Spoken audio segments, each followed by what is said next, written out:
What are you smacking? You sound like my mom. I brought your mom in. Well, you sound like her. And we are live. My mom. We are live. People heard you talking about my mom, that my poor sweet mother that way. Your dear sweet smelly mother. Frankie the Thumper. So a little Saturday morning stream. Figured since I had Dr. Kaz's villains, I would at least go ahead and get Carnage done here today.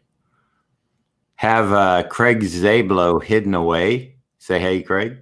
Hey, Craig. They're perfect. We're ready to get this show rolling.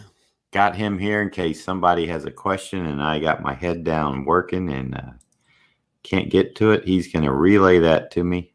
Nighthawk Warrior has already jumped in and said hello. Well, that was in there at 9:35, sir. I answered him that we would be live at 10. Right. So I thought you're right on top of things. Well, I was ready on time. I was too. Then I'm on top of things, and so are you. All right. Well, I guess I'll get the Pelican ink going. What are you smacking? I'm smacking a soda, a sody. I had my manly coffee, and now I'm drinking a Diet Coke. You know, this is day 6 and no coffee for me. I saw that. I'll tell you what. I wanted to get back on my diet this week and drop coffee out too. Now, I can hear myself echoing over into your. I thought I could there. Yeah, I can. I don't know why you're the only one, but you're special. I got no echo. Of course you don't. I got no echo. Of course you don't. I got no echo. Okay. Enough of that. So I figured one of the hardest things, like, you know, because you go into a Dunkin' and you see the donuts and stuff like that. Even you go through the drive-through and it hits you with the billboards.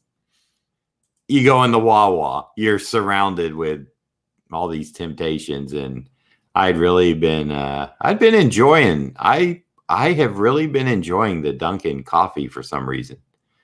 You should give that a try, Craig. I'm serious. I don't like. Well, maybe I do. I don't. No. I'm telling you, get away from that McDonald's sugar-free vanilla one time. Go try a sugar-free something at Dunkin', or even get the Splenda put in it. Yeah, I'll have to take you. Well, I can't right now. I'll take you for a coffee at Dunkin', or I would. Yeah. But I'll tell you what. I get their regular coffee with a large one, 2 creams, and the hazelnut swirl, which means it's sweet. That's when I was, off my diet. Yeah. So you don't drink coffee now, though? No, and it's not. I mean, I could drink coffee with like Truvia or Stevia or something. Doing my diet, monk fruit, exactly. But the problem is like right now, the coffee is the catalyst of keeping me from really doing my diet 100%. And I kind of started realizing that the coffee was like my gateway drug back into sugar and stuff. So trying to cut that out. It's going to be a week this coming Monday, and I've had a few cravings. The second day was really bad.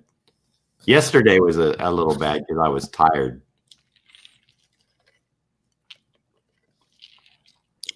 Was it Valentine's Day? No, it was the day before. Thursday. Yeah, it was when I had the later night stream. I didn't get to bed till like 12:30, which is very late for me. That used to be the shank of the evening. Well, you didn't start your day till like 6 o'clock in the afternoon. Yeah, that would be the shank of the evening. All right. So you got a little Carnage action going on. I do. This is a Dr. Kaz. Usually when we say his name, he appears magically. So, do you have to say it 3 times or just once? Well, I'm not sure. Well, we'll find out. Yes, indeed we will. All right, so got a brush. Make sure this is the right one. I'm going to tape this up and pour some ink out. Where indeed? Indeed. Where is my little ink well that I keep? Well, it's not a little ink well. It's actually a watercolor palette, ceramic, and I keep ink in it, and I also keep it because it's got multiple. You'll see multiple trays. I see multiple trays. So that way, if I want to do an ink wash, I can kind of use those little wells over there to mix the different values. You dig? I dig it. I thought you might. Can you dig it? So in goes some penguin ink. Craig's. There you go. My favorite ink. Craig's ink of choice. Wouldn't that make more sense than Pelican? Not really. Pelicans are not black. Penguins are black. You're looking for black ink. It's a natural. Well, did you find it? Unfortunately, I did not. No, I mean, you found it under Pelican. Once the lady showed it to you, I did. But she was stumped herself. She was. She wanted to get me what I wanted. All right. Hold on 1 second here. Ron Wentz sent me a message not letting him watch. Ron, are you on, if you can text me back, are you on mobile? Is that the problem? I think Ron's on mobile. He's saying he can't get in, huh? Well, he can't watch yet. He likes to watch. Man, I just now heard, I think, his text bell on your computer. No, that was my wife's phone. Oh, that was funny. I was going to say that was a real long delay. Oh, she's getting all kinds. She's getting all kinds of text. I thought she was texting you just to be, funny. No. Now, Drayla's not funny. She wouldn't do something like that. She wouldn't mess with you. Not online. Well, that's what I mean. She's not funny that way. She wouldn't. Yeah. She wouldn't jack around. Jack Carter. There's always a twist. One would hope. Everybody loves Carnage except me. Yeah. Nah, I don't know. I don't know enough about him. He just seemed like a good villain that had nice spiky teeth. Yeah, he's got a look that people can have fun with.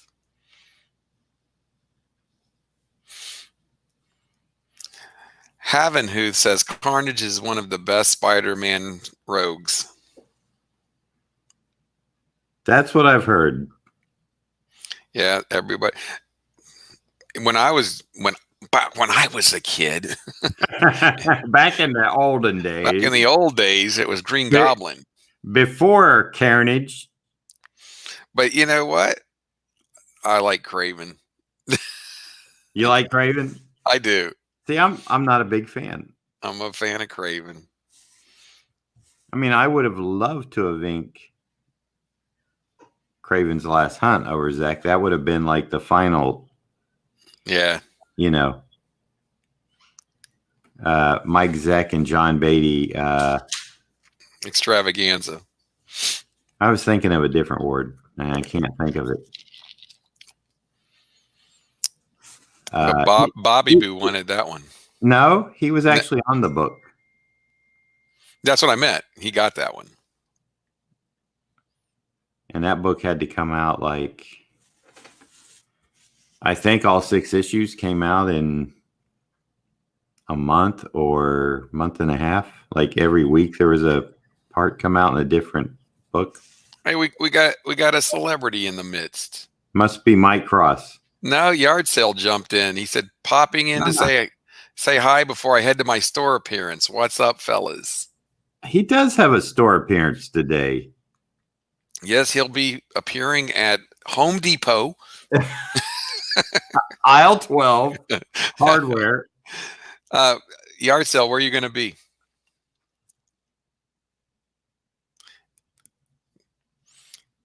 He makes a lot of appearances. I'll give him that.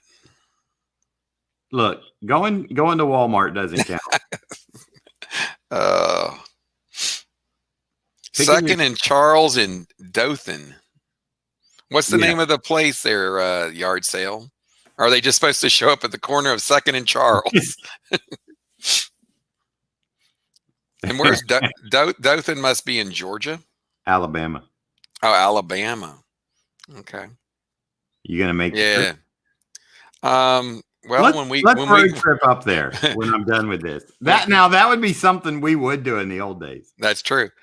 Oh, Second and Charles is a bookstore chain.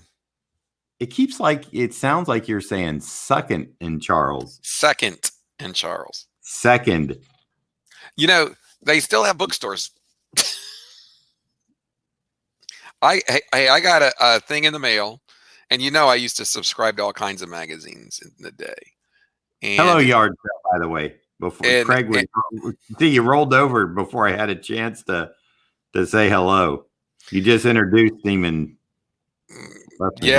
about 3 minutes ago, but there is a delay. So anyway, I got this offer from Entertainment Weekly. Remember the magazine Entertainment Weekly, Big Daddy? Yeah, I was there right at the start too. Yeah, same with me. Haven't subscribed to it in years. Got a subscription offer. It normally is $83 a year. Guess what they're offering it to me for a year? $12. $10. 2 years for $19. So I'm gonna re-up. Yard Sale says that Second and Charles also sells movies, toys, and comics. And they sell Yard Sale merchandise. If you we're helping him out. Yeah. What'd you say? We're helping him out. We're helping. What, you can't hear now? We're helping him out. We're pimping his appearance. Heatherly 75. I hope I'm saying that right. I guess it could be Hatherley or Hotherly. Says hello. It is Haven. Oh, that's Mark. That's hello. Mark. Craig. That is Mark. That is Mark from Bermuda. Mark from. Do you have to say it like that? Well, do you know what that's from? Do you remember? I do not. You never recall seeing that. Mark from Bermuda? No. No. The way I sang it. Do it again, please. Bermuda, it's a crazy kind of happy little happening place down south. Burmy. That sounded almost like Love Boat. Okay, I'm going to educate you, and you're going to go, oh, yeah. And I don't know if you were a fan or not, but I thought you were. Okay. Paul Schaefer on the late night or Letterman show. I remember that. And when Dave would introduce Paul, one time Paul had been down to Bermuda on vacation. And he started singing about it, and then Dave really liked it. So it kind of became a thing. Well. So you don't recall. No. That's all you need to say. And Mark, I'm going to call him Mark instead of Hitherly 75. Mark said only Beatty can pull it off. See? It's sort of like only you can do it, like for Jim Ivey to start Christmas. That's true. Now, I will say they actually have like montages. You can go on YouTube and look up Paul Schaefer Bermuda, and they'll have like the first time he sang it and like the subsequent times and stuff. It's kind of funny. Alrighty then. Try to remember to check that out later today, Craig. I will check that out. I thought you used to watch Letterman too. You were never into that kind of comedy. I watched it occasionally. Eh. More than occasionally, but you weren't an every nighter like No. myself. I would, if I couldn't watch it live, I would do the old, say VHS. And then when we got the what's the thing on the TV? The DVR. Yeah, the DVR. I'm not sure Letterman. I don't know if I was still even watching Letterman during that period, but yeah, DVR definitely. Ken Carson said morning. Good morning, Ken. Be seeing Ken over at MegaCon in April. That'll be here before you know it. It sure will be. What's your next show? MegaCon? No, have one at, actually, I think this is a leap year. 20. Oh, that was wrong. No. Oh, that's Drew. Let me see. Delegard Lloyd says, good morning, sir.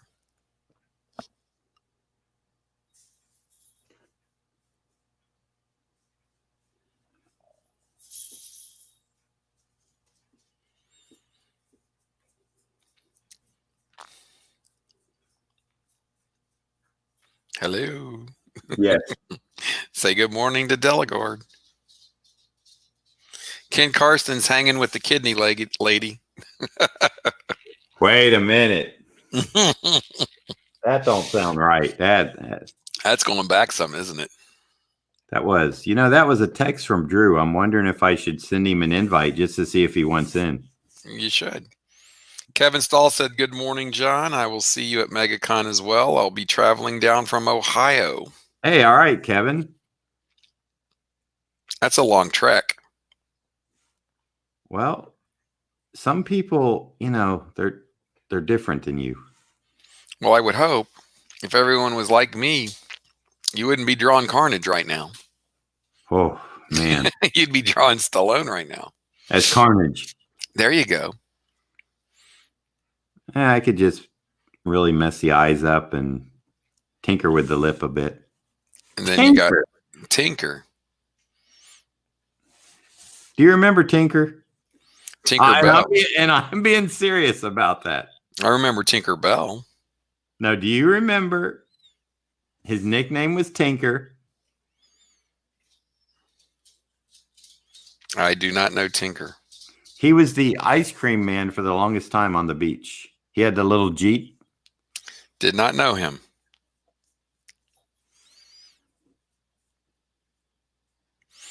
And he was the one that was like the mobile. I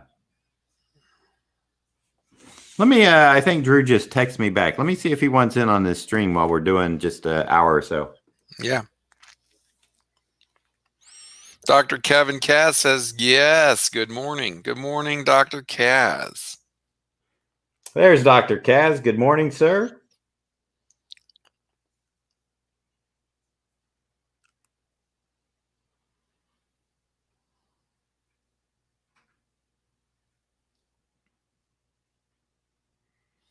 Just asking.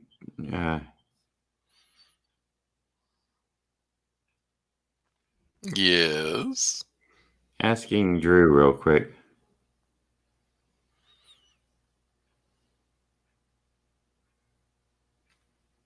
Yes. I'm asking him. Ask and ye shall receive.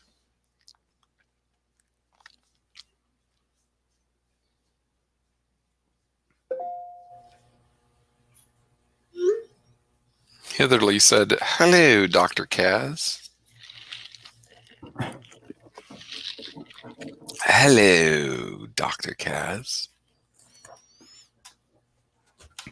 Yeah, I told you. I think we had said Dr. Kaz 3 times and then poof. Yeah, he'd show up. Yeah. You were right.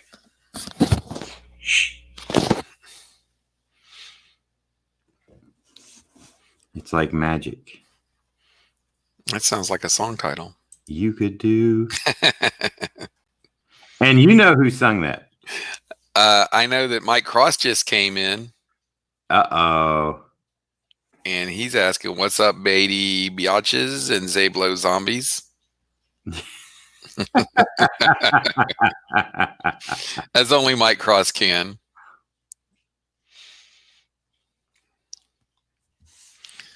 Aren't you going to say hi to Mike? I was fixing to.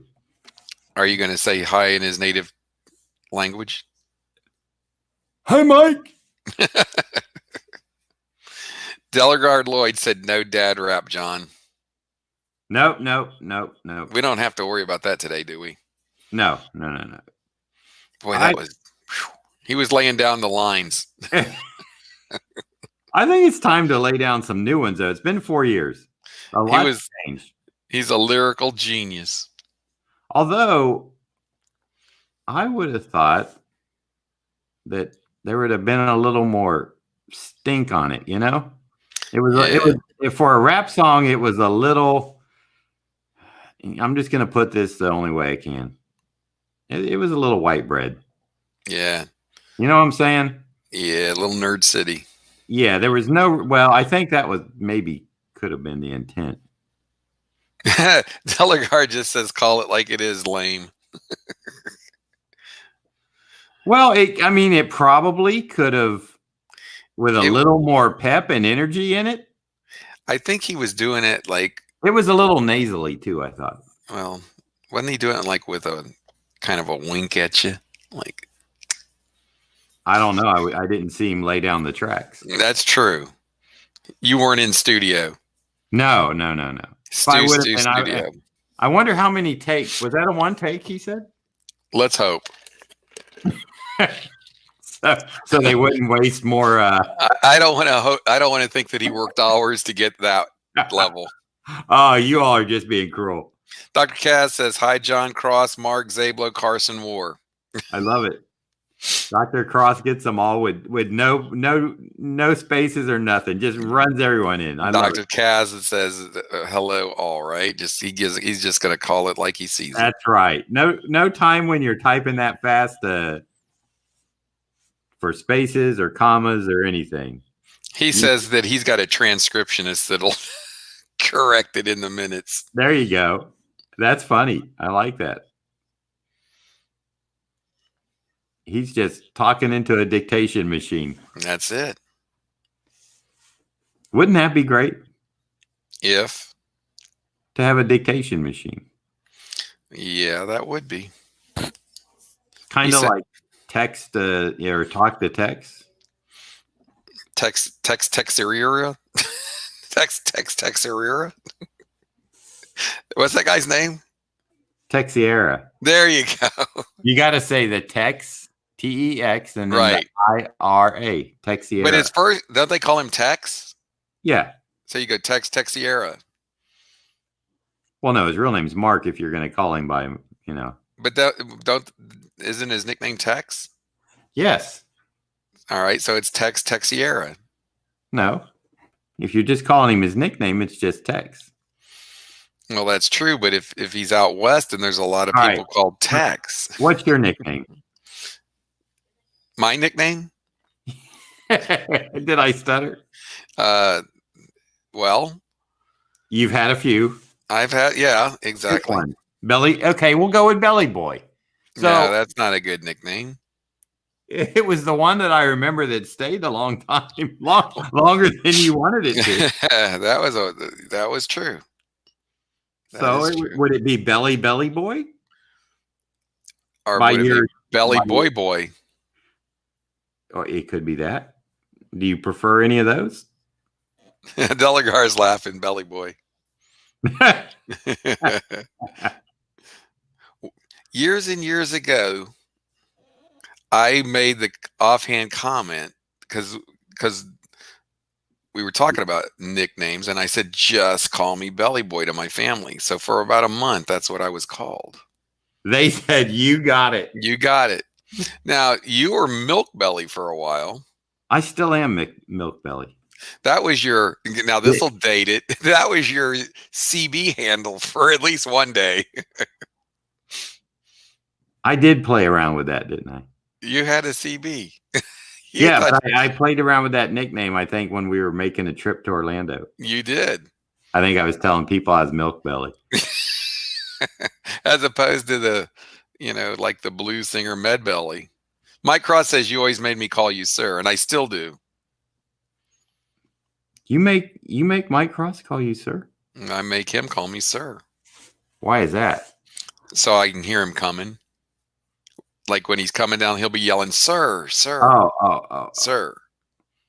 The Jim Ivy, sir. Exactly. And only certain people that are friends know to call me sir. Now. Yes, sir. Mike Cross was he there the year that it was the what'd you get? He probably was, but I'm not 100% sure, sir. He'll remember if he was. Let us know, Mike. Let us know if you were there that year where I know that James was there. Now, Pat Broderick called you Beatty. Yes. And I allowed it.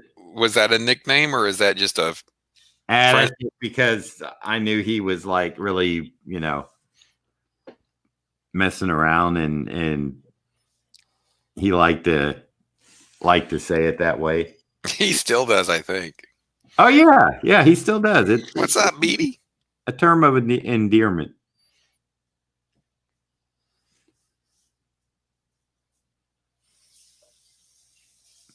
Mike Cross coming in from Canada. Mike Cross says, I don't believe I was that year. Yeah, I guess he wasn't. He hadn't made the inner circle yet. Man, when was the last time he was there now? It's been it seems longer than it probably. What has it been? 4 years? He's coming, he says, back in 2021, right? Yeah, he said he was coming this year, but I think Disney went up on their prices and they had to readjust the budget. I'm serious. Yeah, it could be. It's hard to plan for those Disney vacations when they keep changing their prices. He says he thinks it's 3 years. How can he think? Drayla said she thinks it was 3 too. We're gonna have to talk about that. She remembers. That's what I'm saying. Well, 2021 is the plan, and Disney is exactly what John said.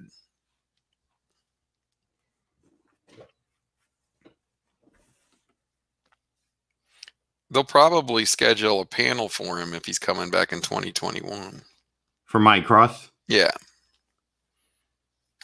Mike Cross says Drayla knows. That's right. She remembers that massage. And does she get one every year now? Probably. Mike Cross will know. He'll chime in. He'll keep us up to date.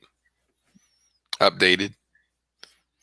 I think he was texting. I think him and Dre. The dog got mad. He doesn't like to think that someone's moving in. Hey, you know who should have been there that year?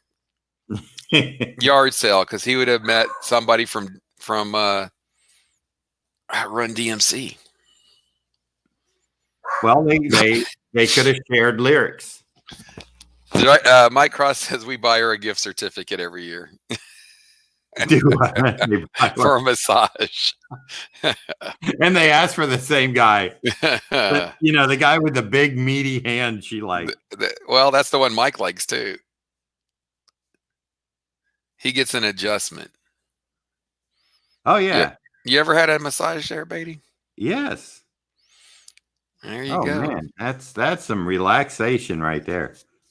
And Dr. Kaz did some adjusting when I was in Atlanta last year. That was wonderful. I needed an adjustment. He literally uses this thing that's like like you get it at Home Depot, and he puts this other. I don't want to misspeak for him, but he puts some pad or something on it, and man, he gets like, where your shoulder blade gets like that pad. Yeah. And he gets in there and it pumps away on that thing and it just relaxes it. You get it at Home Depot? Well, the thing that will do the force. Well, I was going to say, if you get it at Home Depot, you could ask Jared to pick you one up at his next signing. Oh, you are terrible, Jared. Jared, I want you to know, if you're listening to this, you see who's bringing the hate. You see, he knows I got the love for him. Then why are you bringing the hate? Because he expects it.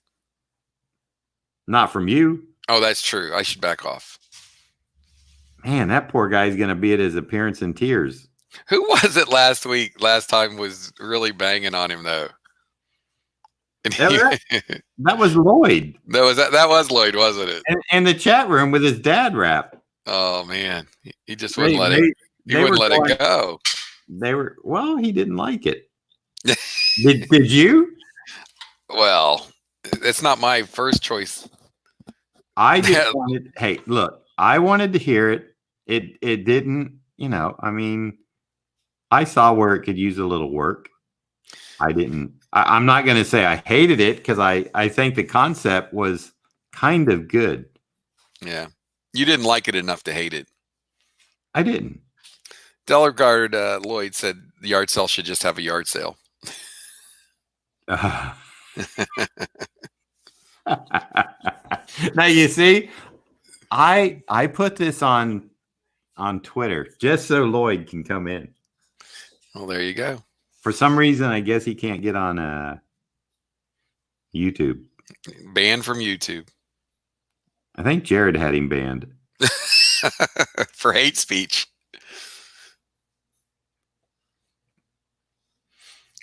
It would be funny if Dad Rap took off and made Jared a multi-millionaire. He's opening the Super Bowl in 2 years. Opening or performing at the halftime? No, just opening. The gates to let people in. Oh. He's on the red carpet. Delregard said, "Thanks, John." No problem, bro. Bro.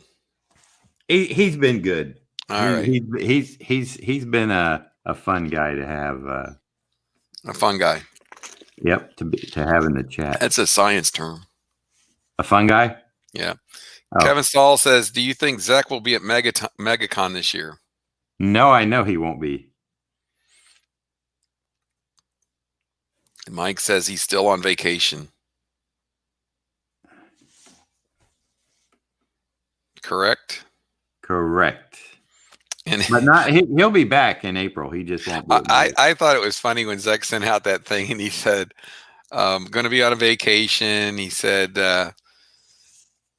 "Set the record last year for most tour or most appearances. Not going to break it this year."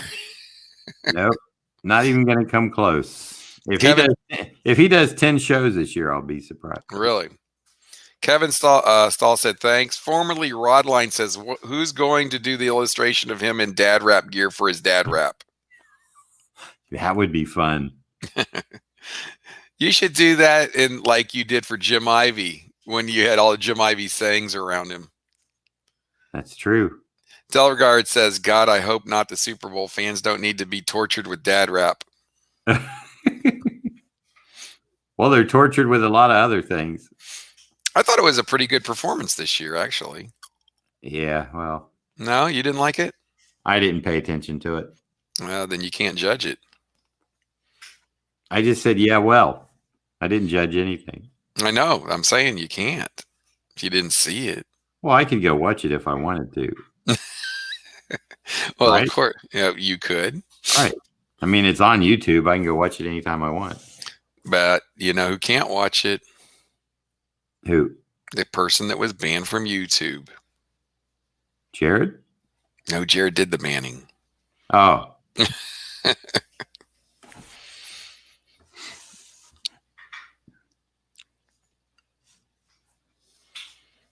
got to find out what the deal. I don't know if it's why Ron couldn't be able to get on his phone on this.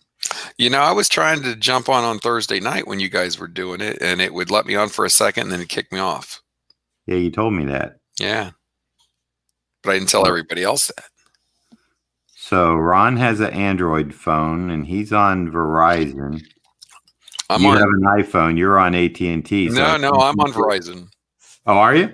Yeah. I wonder if it's anything to do with Verizon. Did you know Verizon went out in the state of Florida yesterday for a minute? It doesn't surprise me. And we've never had problems with Verizon before. Did you get your free year of Disney? Yeah. Verizon? Yeah. My son did. Well, wait a minute. Didn't you get it too? I guess I could. I haven't messed with it.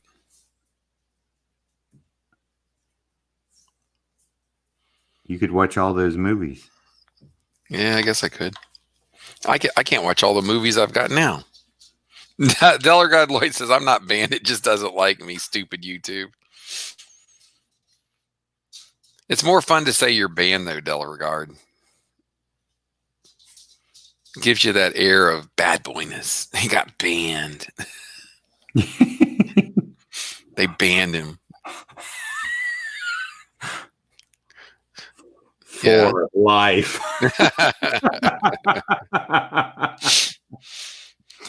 Jared probably appreciates that. He would. He would appreciate that. Dad rap. Oh, you keep bringing that up. Dadrap.com. I wonder if it's out there. Let's find out. Go ahead. Go to GoDaddy or something and see if that's available. GoDaddy says, welcome to dadrap.com. This page has been parked by Jared Yard Sale Artist. Jared, the yard sale rap daddy. Rap daddy. Rap daddy. I like that better. Rap daddy. See if Rap Daddy's available for me. I would buy that. If Rap Daddy is available, I will buy it. Buy it for me. Geeks, Drinks, and Comics said, hey, John, how many commissions do you usually fit in a 3-day con? Not many. Well, I take that back.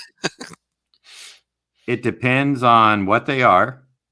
It depends on how early the person gets to me during the show. Because like on a Sunday, odds are pretty much nil.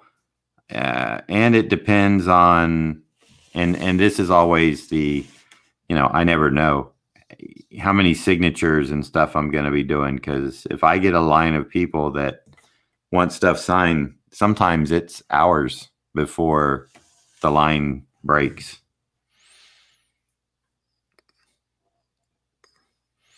I would say an average is 3 to 4 on an average show. Now, is that's not you inking, Zach? Or that's you doing your own art? It could be both. Or both, okay. Ron got in. He said, I was finally able to get on the hospital computer. Hey, Ron. Hey, Ron. All Gold says, hey, Ron. Ron hey, said, hey, AG. Well, I guess I don't have to tell you when he's talking to other people. But Ron's here.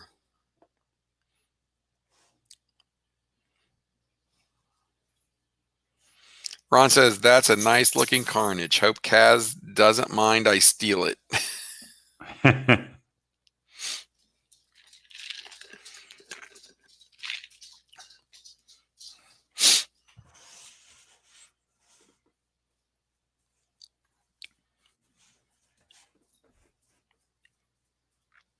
It's kind of weird doing, with Venom, you do the teeth the opposite way. With Carnage, you get the black teeth, Yes, sir. So you get this negative shape in his mouth, kind of.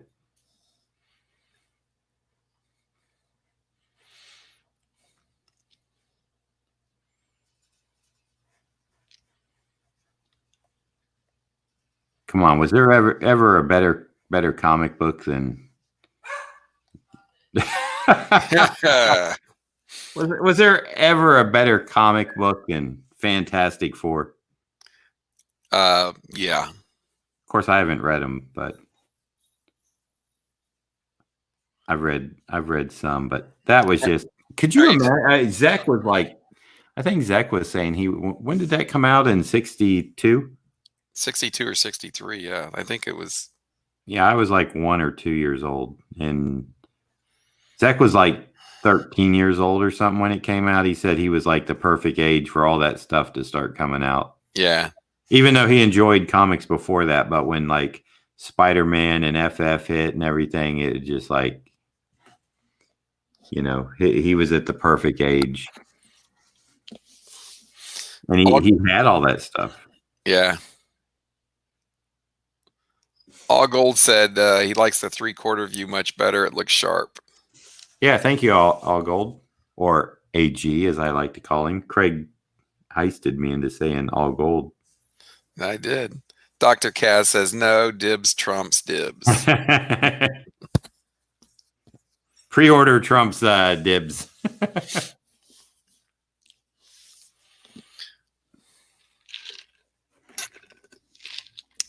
Well, does everybody here know that you're going to be doing a Monday video cast with Dr.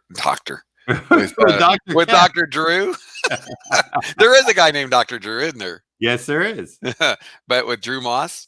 Not that I know of, but I did put it out there in the Twitterverse, but I know other people come from there, so feel free to go ahead and as much as you know. Well, what I know is that every Monday from 10 to 1, you and Drew are going to be doing art live. That's right. On this StreamYard. Well, as long as it performs at least to what it's doing now, or until I find something that works a little better, yes. So those StreamYard guys better keep their game sharp, because I will find something else. Ron said he didn't call dibs, he called dibs.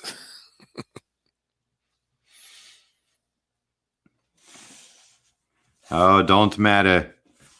This is going to the Casbah. And you're going to rock it? Yes, I am. Rock the Casbah. Well, that's what I'm doing right now. I'm rocking it. See, you always got to throw the Stallone reference in. Well, I do that because you're here. I appreciate it. Keeps you happy. Appreciate the effort. Yeah, and you should have enough. Well, I don't know how much that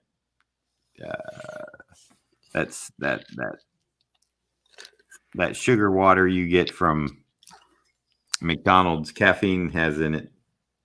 I don't know. It probably has the normal amount. So, formerly Rod says, will that be on YouTube on Monday? Yes, it will be. President's Day will be our first live stream. It'll be your inaugural. Yes, it will be. I'm gonna steal that. You ought to. I am. Ron says he likes the Williams ref. He likes what? The Williams reference. I'm lost now. I don't know. Duchess says, do you think they will make a part 2 to the Venom movie, or should they? No, they shouldn't. They should wait until they do Secret Wars and then be able to do it the right way. By the way, hello, Duchess. That would be Mark's wife. Ron says they already are. Yeah, I know they are. Formerly Rod Line says, I'm sorry, did I miss the time? Oh, and Ron says that Williams ref was to Kaz. I still don't. Yeah, well, it was because it was to Kaz, not us. Okay. Duchess said, hey, John. Hey. I gave her a rerun. You did. I wonder how many people even know what that hey and rerun is. Now that was funny. What was that lady's name that worked in the diner? Shirley. Yeah. Big Shirley. She's dead now. Well, that doesn't surprise me. So Drew just now says sure to my invite. Yeah. Okay. Let me hit Drew on here. Come on, Drew. Maybe he can talk a little bit about what we're gonna do. You like that? Let me talk to Drew. I love it. He can talk about what we're gonna do. On the inaugural. Drew is a really good guy. Yeah, he is. Rod, it's going to start at 10 on Monday, 10 Eastern time.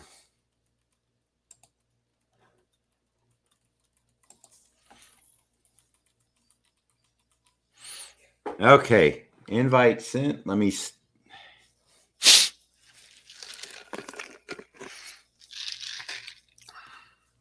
Drew needs to get his drawers in here. That would be good.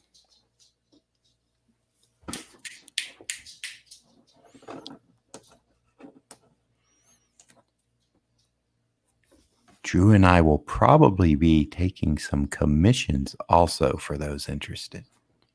Whoopita. Did you hear that, Greg? I did. Okay. I just want to keep that on the DL. All right. I'll keep it down. All right. You don't have your mic on, do you? Nope. All right, good. So, all right, yeah. So Drew got back. He's gonna come in and we can talk about our Monday stream. I think it's really just to have a lot of fun.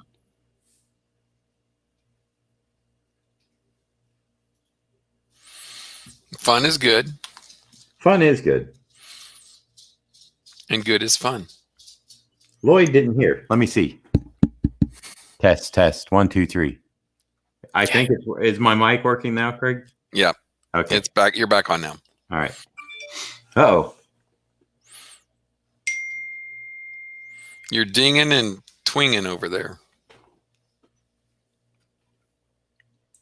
Let's see.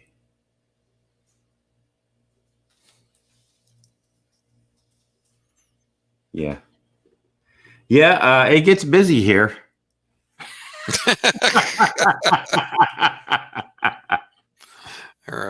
I have no idea what that means. It's just goofiness.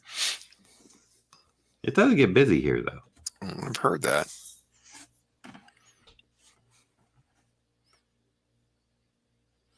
Laying down the ink. Yes, sir. And I'm going to lay down the ink wrap. Oh. I think I should do an ink wrap. I know you think that. No. You got to be fair. You haven't heard it yet. See, you're judging. You're accusing of me of what I did, and I just said I haven't seen it yet. You said so you can't judge it. I'm not judging. Then what are you doing? I'm saying, what did I say? You don't remember what you said? I don't. You're getting old. You got dementia going on? I can't remember. Uh-oh. It's not a good sign, is it? Sylvester Stallone. I'm with you. Okay. That's his safe word, everybody. Pineapple. If he ever does not know who Sylvester Stallone is, we know. Dr. Cass says the phone works. He's not signed in. Lag is shorter. Delegard says, where's the mute button? Now, hold on, Delegard. Don't mute us. No, he's talking about any rap, I think. But oh, good man. There's some rap that, every now and again in a song, there's a little touch of rap that is nice. It all was downhill after Sugar Hill Gang. It all goes down. They set the bar so high. Formerly Rod said, did you see Stallone's doing an Expendables comic? Yes, I did. Oh, Drew's going to be on in 10 minutes. He's eating.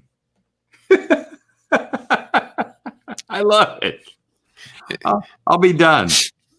He said, I'll be on in 10 minutes. I got to finish a 4-course meal. I got to finish 5 commissions. Delregard says all rap sounds the same. Rap crap. Oh, well, come on. Come on now. A hip hop.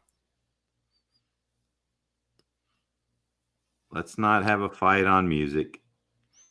It's same as art. To each You'll be his own. you'll be signing off, and Drew will be coming on. Yeah. It'll be like a tag team match. He came on to say goodbye. Hello, I must be going.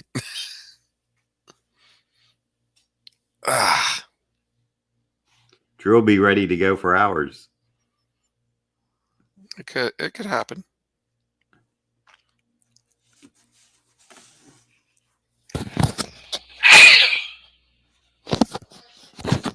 Thank you. Did you hear that? Yes, I did. What was it? Your wife? Well, you didn't hear what happened before that, though. Yeah. What? Some flapping around. I sneezed. Delregard says, how about some Ozzy? The Oz man, he had his time. I think Ron is actually going to see Ozzy on his so-called last concert. Aren't you, Ron?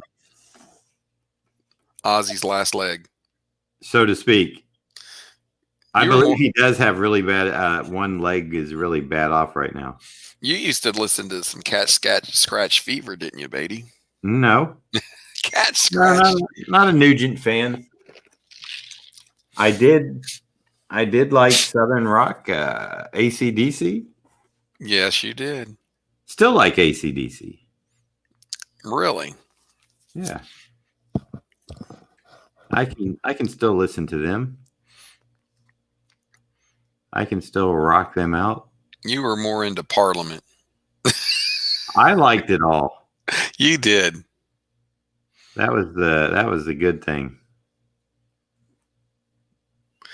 Formerly Rod says you need to work this into a reality or game show. He said, I think Ink Wars is taken, but sure you can come up with a catch title. He thinks what's taken? The name Ink Wars. It's a tattoo show. Oh, okay. Delregard said that Ozzy said that before. This must be his fourth final tour. Yes, I think but I think this is actually his last one, whether he knows it or not. I heard some stuff. I believe it was on Howard Stern's show where Ozzy had went out recently to pick up some stuff, and he hadn't really got himself together yet, but he was on a crutch or something, and all the paparazzi were around him and frustrating him really bad. And you'd think like, well, I guess why would Ozzy even get out to deal with that? But I guess he figured like, I'll just go, Sharon, and get what I need. Is that what he said? I don't know. Were you there? The Ozmeister. That show that they had. Did you ever watch that? A little bit. I saw some episodes, and I loved it when he was doing those coloring books. I did not. Do you remember that when he got into his coloring? I did not. Oh, and he would get frustrated. He would run out of a color or something. Where's my red? I can't color this Mustang with it being anything but red. Where's my cherry red? I'm all out. Sharon, order me up another dozen. I need some Pentel pens. Rod says that he's had as many final tours as Kiss. That's probably right. I think they all have. That's probably true.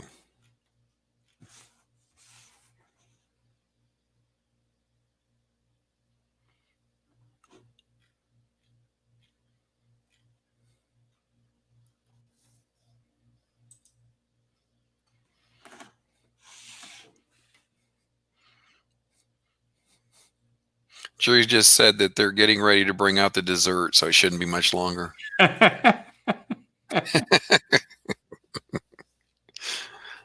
What? That's all right. It's just all right. Well, it's all right. Now, do you know who sung that? Are you saying all right now? No. Oh. Well, it's all right. Du-du-du-du-du-du-du. Bring back the dad rap, please. Really? Okay. I can do that. No. I can go to the Spotify on my phone and find it. Jared said you're allowed to play it. No, I think I'll do that. Kevin said the reason they keep going is there's nobody to replace them. There you go. And Rod says it's tax time, need a new car, got divorced, all good reasons for another tour. And Delregard said, no.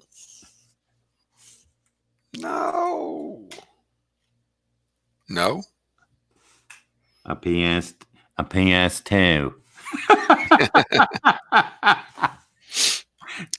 I should learn the lyrics and do my imitation of Jared of Jared doing the dad rap. By the way, did anyone find out if Rapping Dad or Rap Daddy was available? I'll look on Rap Daddy now. The other one was go to GoDaddy.com and put in, the other one was available. It was. Yeah. Dad rap was available? Yeah. Oh man.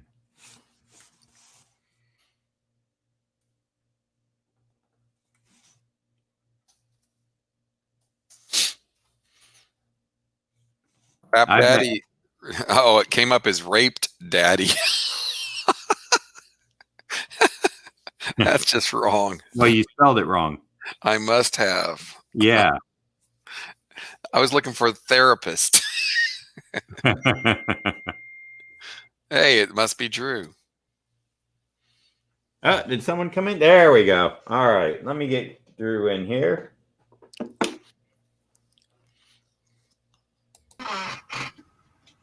There's his chair. Hey, Drew. Rapist. Now, let's see. Hold on one second. I got to do this. I'm going to oil my chair for you guys. And I got to complain about it all the time. But I keep it squeaky because I like hearing her complain. Yeah. What's up, Drew? Hey, what's up, Greg? Is it Another day in paradise. It is. It is. I was formulating plans this morning and texted John early about some pencil head sketches.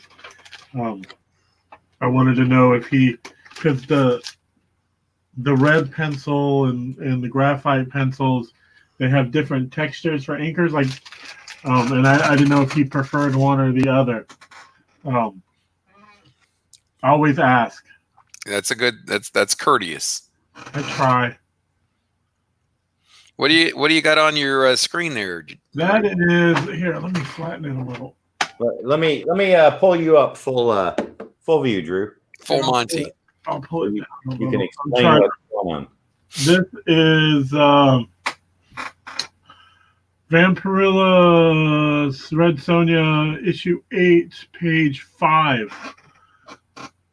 Because I have to get some of that done, but I thought it'd be nice to socialize a little. So, I mean, I guess it's not really revealing anything, at least that you can see it. And I won't draw anything that reveals any story because I'm not trying to get in trouble.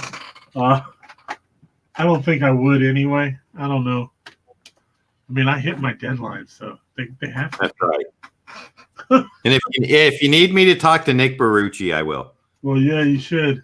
Be like, Drew needs more money. I can't complain. They pay me a decent rate. It's a. I don't want to tell you what it is because that's just unprofessional. But I just know that I was given this because people are really nice within our team, and I was willing to take less, and they kind of fought for me. I didn't fight for myself, so they did it for me. So I appreciate the people I work with. So That's awesome. Yeah, it doesn't happen often like that. You're right. Most of the time, it's just like, oh, he wants more than well, I guess that sucks for him. Um, but not this time. Not this time. It worked out wonderful. The people I work with are amazing. So I'm gonna stop gushing about them. Ron said, "Good morning, Drew." And good morning, Ron. And so did Lloyd. Good morning, Lloyd. You know, I was actually going to text you earlier, Drew, because I knew I was going to start something at 10, but I knew I knew you weren't even up when I was going to text you. I'm like, no. I was up at 8. Well, see, this would have been around 7:30, so people should be awake then on Saturday, man. Well, I was up earlier, but I get up at like 4. What? Yeah. But I also go to bed around 8:30 usually, or 9. I have a friend who gets up at 3 every morning, and he runs like 10 miles. I only do 7. Oh, you only do 7? That's because you're lazy. But he gets up early so he can do that, and because he has to be at work at 7:30. That's pretty incredible. Yeah, he's a very fit guy. And he legit loves running, and I like running too, but my joints don't. Leave them at home next time. Yeah, it hurts so bad. I don't know how he does it. Uh-oh. My shortcuts aren't working. Uh-oh. You got a couple more hellos there, Drew, from Hitherly75 and Ron. Hello, Heatherly75 and Ron. Oh, Ron. Is it the Ron who got the storm, Ron? The Stallone Ron. Oh, no, the storm. Yes. He's like, I'm glad it arrived safely. Oh, I see what's going on. That was a cool storm, too, by the way. It came out all right. Yeah, it was very cool. My tablet, it's like, for some reason, the driver stopped working. Don't you hate that? I do. It's like everything's working fine last night when you turn it off, and you did nothing overnight, and then it just boom. Well, there was a Windows update last night, a forced one. That's true. I got that. And I'm guessing that's what's going on right now, because I haven't been on my tablet yet. This is the first time I've started it. But you know, what's that? I have a Mac Mini, and I don't use it that much for. Well, I do use it for graphics, but I have never did a OS update because I hear all the people complaining that use Macs. Yeah. Oh, now Illustrator and Photoshop and this won't work and stuff, and it's like they always get the short end of the stick because there's more Windows users, so they fix those problems, and then the Mac people. But I would think these people that are Apple heads, they would know by now. Don't do an update as soon as it's available. Wait for the patch. Yeah, it's like it always amazes me that they start complaining online, and I'm like, this is like the 4th time I've heard you complain about some system update, and you put it in because you can be first in or not. So it's really funny.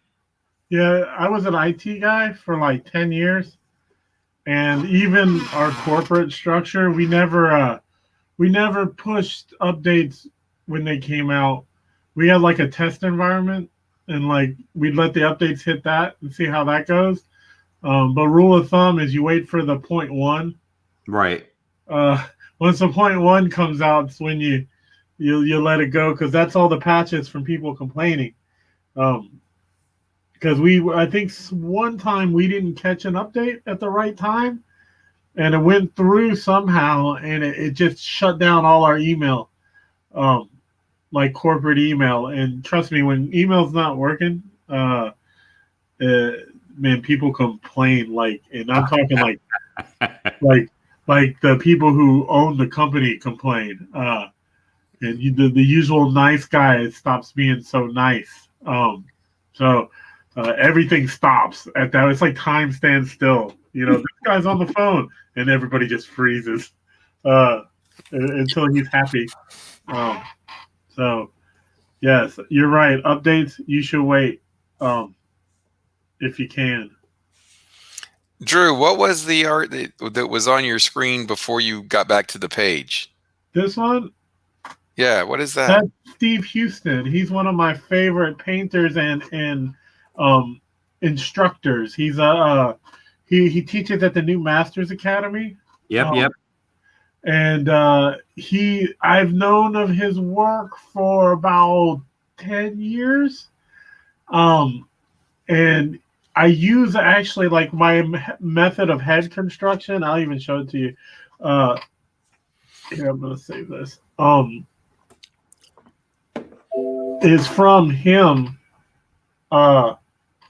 So like what he does, his method is like this, like and this would be where your eye is. This is your chin, and see how the head just kind of comes together. Oh, that's right. He does that triangle thing. Yes. Yes, I remember that. And I don't use exactly this method, and that's how it's just like a shorthand to start the face, and then he does this is where the bottom of the top of the lip, so and then the chin. It all that's like his method.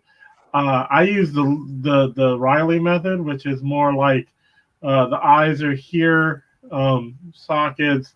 They line up the sides of the nose with this, and then you do a little curve and then a circle, and that's your nose. And this method actually works in 3 dimensions. This one sort of does too, but this one works better because it does the planes of the face. I usually don't construct it all out like this, but I use a method that combines this and this. I'm kind of in the same. I kind of do part of the Loomis, but I guess because I like angular stuff, I kind of do the Reilly thing too. Yeah, the only thing with the Loomis, it's wonderful for straight ahead or profiles, but it doesn't work well in 3 dimensions. Let me say real quick, good morning to David who came in. Genome Present. Yep. But I love the Loomis method as well. It is kind of like the Reilly is almost like the Loomis. They're close. It just I think the Reilly goes more into planes of the face. Right. And it just works well if you're doing up shots and down shots and I'll tell you what I've been eyeballing, and you've probably known of it and seen them too. Is it the Asaga head? I don't. It's like a I don't know what it's, maybe plaster or something, but it's the planes of the head. So you can get the light and values. Yeah, exactly. It's really. Oh, I want it. It's surprisingly, I think for what it is, it's not like one of those $500 things. I think it's $100 and something bucks. Oh, then sold. But let me see if I can find that real quick. Like I use this thing. If you see it. Yeah, that's cool. I like. What is that from? You want to? Okay, I went. I have a friend who's a tattoo artist. It's the only person I really get my tattoos from. And we hang out, and we were hanging out, and he was actually doing the Spider-Man that I have on my arm. And I saw this just sitting in his shop, and I was like, "Where'd you get that?" I love the angles on that stuff. Yeah, look at how it hits all the shadows. Perfect. Like, now that's like a Mignola Yeah, and you have all your basic like shadows. Like I can do this, and like it just forms correctly to everything, right? Yeah. Well, he got this. It's actually not gray; it's black. But he was gonna do some. He's gonna do sugar skull paintings on it. Right. He found it at Target for $5, and he he spray painted a gray primer, and he just hadn't started it yet. Great. And I was like, dude, I'm gonna. He's like, yeah, they're only like $5 at Target. And I was like, Halloween time though? what? Was it around Halloween? Yes. And you can probably go to Michael's. They may have something, but he just gave it to me. He's like, well, I got like 6 of them, man.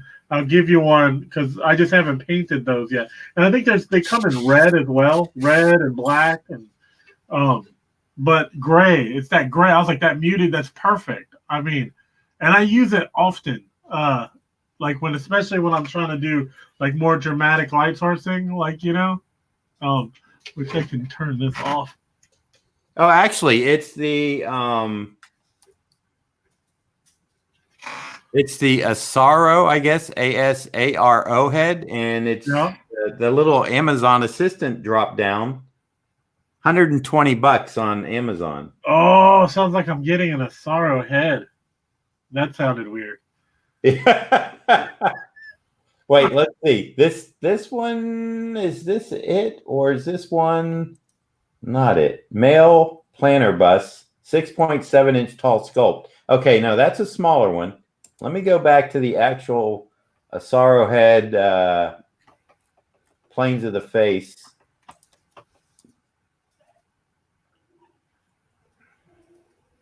I thought they actually had a website. Where? All right, I'm going to look at the images because that should lead me to. There we go. That's a 3D model. No, I don't.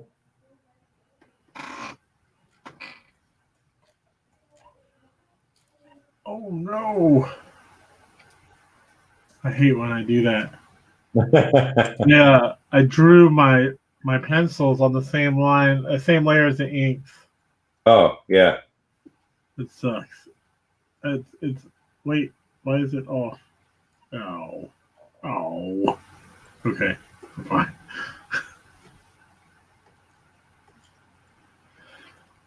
And see, this is where I use that mirror tool on stuff like this. Saves the time.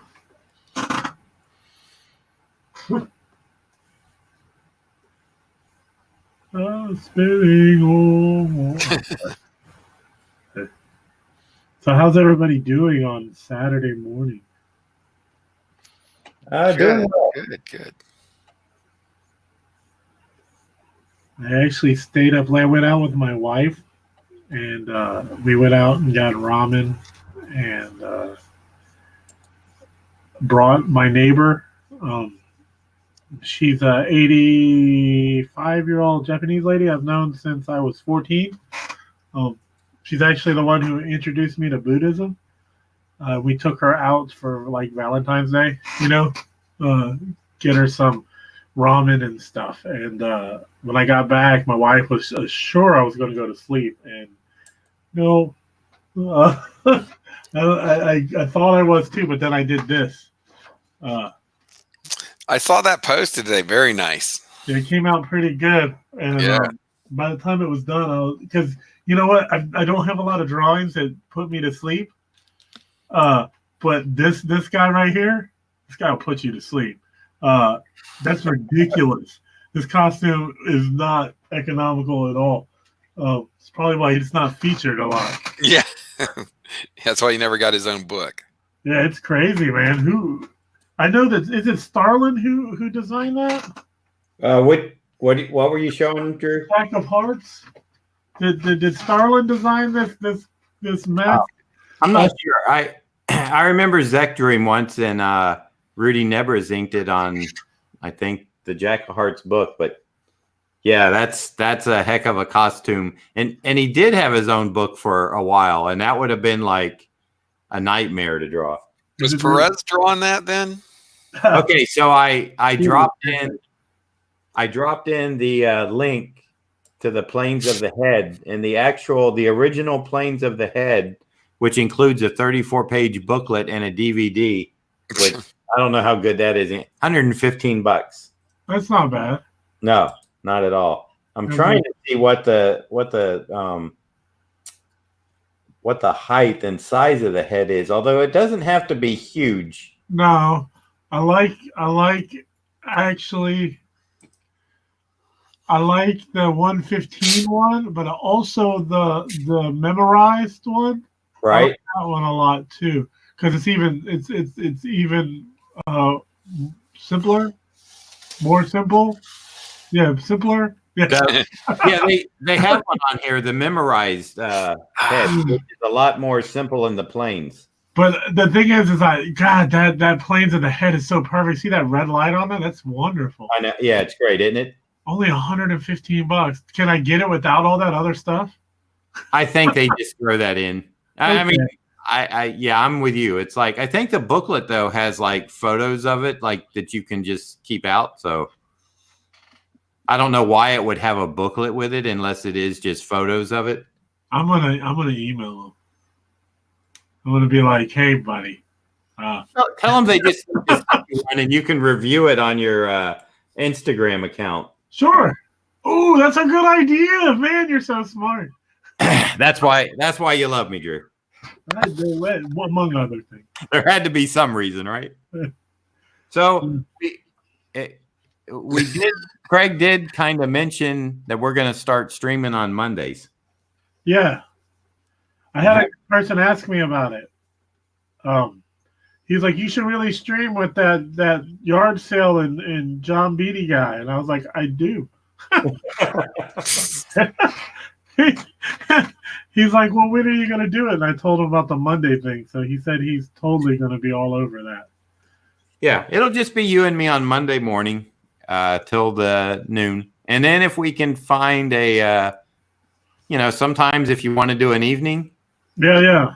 Let me know, if you're like, hey, John, you going to stream tonight? Because like you said, I sometimes use it too as a way to get work done. It's like the camaraderie, and you have the people that are watching that are keeping you entertained, and we're trying to entertain them as well.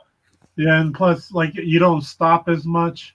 Right, yeah. Just because, like, I get lost in the conversation. Yep. And it keeps me working, and the next thing I know, page is done. Yeah, no, it's great. The camera keeps you honest in a way, It actually made me pull out my tripod that I bought just to do a YouTube channel, and I never used it. I bought it, never used it, and then it occurred to me I could use it when you invite me on this journey. Yeah, great. That's fantastic, and I'm looking forward to it'll be. Craig had the perfect line. Our first one will be this coming Monday, the 17th, which is President's Day. And he said, so that's kind of your inaugural stream. Oh, it is. I said, I'm stealing that. That's clever. He's a clever Rodline said he found a new circle tool. He said, look up Bower Flexible Drawing Tool on Is this Amazon. the one that's like an aperture? Like a lens aperture, like I'll look it up. The Bower tool? Yeah, have you ever seen that? Is that like a ship curve? Here, I'll look at it. Rodline said yes, and then also he's asking Drew, what are you drawing on? Huon Canvas Pro 22, I think it is. Oh yeah, it's the one like the aperture, the eye aperture thing. I was thinking about getting one of those to travel with. I'd have to work with it to like see if I actually like it. But no, I've seen that. I have seen that. It looks cool. No, this Huon Canvas thing is I guess a budget Wacom. Because it's only $600, and it's pretty big. I mean, it's 22 inches diagonal. I heard you laugh. But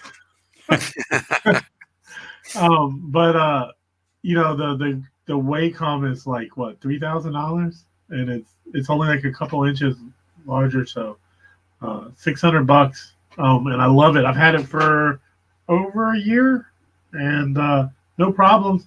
Yeah, other than that driver thing that just happened, but luckily I'm an IT guy, and it took me like 30 seconds to fix.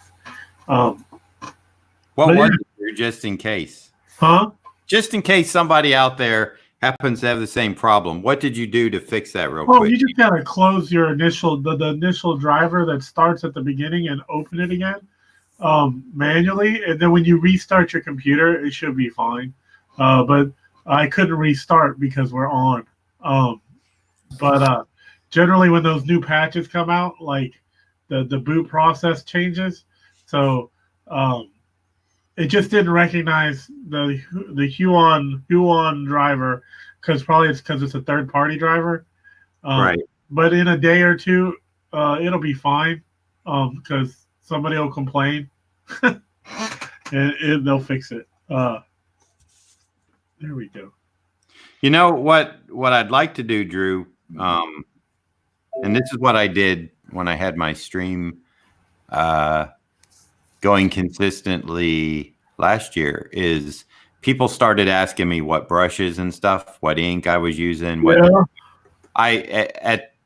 In the description, I just put, like a list of like, these are the tools I use. So maybe you can get me something like that, like what you use for digital, what's your digital workflow, and what's your traditional workflow. My favorite. What's your favorite brush, John? Right now, I like these Raphael's 8404. I used to like the Winsor Newtons, but they went south on me, and I've been kind of gun shy to buy a new one to see if they've, got their game back up to par. I know some shelf life is low on those now. What's that? The shelf life on those Windsors. You used to really keep them for years. Yeah, I know. I can't remember how long Joe Sinnott said he had one. I think I read in an interview he had one for like 15 years or something, like one back in the day. As long as he kept it clean. Oh yeah. These I get pretty good life out of. Sometimes, just like with anything, you pick one up and it's dead right out of the gate. Luckily, huh? I hate that. Well, I've had good luck that if that happens to me, I ordered, and this has been a few years ago, I ordered like 5 of these from Dick Blick. Okay. And they came to me and they didn't have the little plastic caps on it, and they were already like bent and looked like someone had like crunched them down and stuff. Yeah. And I took a photo in case I needed it, and I called the Dick Blick support, and I told them, I said, look, I just ordered brushes, and I said, there's only like 2 of them out of the 5 that are got the caps on them. And the lady said, you just got them? And I said, yeah. I said, I can send you a picture. She gave me her email. I sent it from my phone. I'm still on my phone with her. And she's like, oh, those should have never been sent out. She goes, let me get it processed for you so we can get you 3 new ones out. She goes, they shouldn't have. She had no idea why they were shipped without the plastic caps and why they were such a mess, but they took care of it like really quick. That's good. Amazon does the same thing. They'll just send you a new one. Exactly. Yeah. And she told me, I said, do you need me to send these back or anything? She goes, no. And the thing is, I could use them for filling in blacks or scrubbing it, something. They weren't inkable. I couldn't do nice lines with them because they were too far gone, but they weren't like, they were brushes I would normally use for black areas or like a dry brush. Yeah, exactly. An effect or something. Oh. Yeah, I use the Winsor Newtons and the Raphael sometimes. My favorite are the Sharps. I know that the Gaijin guys were using those, and I never got a hold of one to try it. It is a different. It's got a different point to it. I know, it's like a liner. It's kind of a longer. It is. Yeah, exactly. You nailed it. Well, I've used those liners doing work for Disney. That's what they showed me, and you can get like an extremely long pull of a line, thick to thin, because the brush is like it's not like the Winsor Newtons or the Raphaels where it's got the heavier belly. It's like a thinner one. Yeah, it's not like too different. Right. But it is a slightly longer, and the body's not fat like a Windsor. Yep. And it doesn't hold as much ink. But man, it gives you a nice thin. I mean, it's a lot of control with it. But I like Raphael too. I can't get a Raphael to last long though. It's like when they go dead on me, they just die. There's no like bringing it back like you can with some of them, and those things are so expensive. I just can't. I love their line quality, but damn, I just can't afford. I haven't had any luck with the Raphaels. Well, I'm not that rough on them, so. You got years of experience. It's my delicate touch with the brush.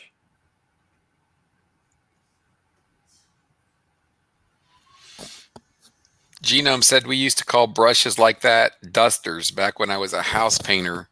We used to use them to get drywall dust out of the baseboards. Totally relevant to y'all's conversation. Yeah.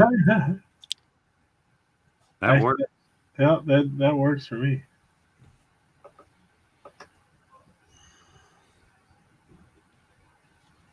I don't even know what these monsters. I kind of remember what the monsters are supposed to look like. I should really look it up. I feel bad. My wife and my niece are at a Buddhist meeting, and they should be home in 30 minutes to take my son to go paint ceramics. Oh, okay. If you hear my dog barking, that's why I bring it up. If he starts barking uncontrollably, it's because they opened the door. Now you see, that's thoughtful. Craig's dog's been barking all morning, and he just didn't Man. You've been hearing him bark, haven't you, Drew? No, I haven't. Exactly. My dog's been doing it too. Exactly. Drew came on, and your dog got quiet. He heard the other dog. He knows who the alpha male is in the. Hey, I think we should call. Let's call the place Jared's going to be at and ask if he's showing up today. We could do that. You want to do it? You want to do a phony phone call? No, you don't want to mess with him. I mean, maybe you do. That's not messing. That's just, hey, is the yard sale artist appearing today? What time? Give him a call. Yard sales. He's hitting yard sales on his trip there. Now that would be expected. Well, it should be. Delregard says hobby stores are a great source of brushes. Yes, I buy a lot of my, like this little flat brush I bought yesterday at Michael's for $1.91. You should do a weekly thing on brushes and just get different artists to tell what brush they use. You could call it a brush with greatness. I was going to say, nice pun. It's kind of like your theory on, remember when we did the sketchbook thing? Yeah. It was at a convention and now see, Drew is, I know Drew keeps sketchbooks, but I don't really keep one. I've tried and they just get away from me because I don't get back to them, or I try to do too much finished work in it instead of using them like they should be used just to solve problems and stuff. Yeah.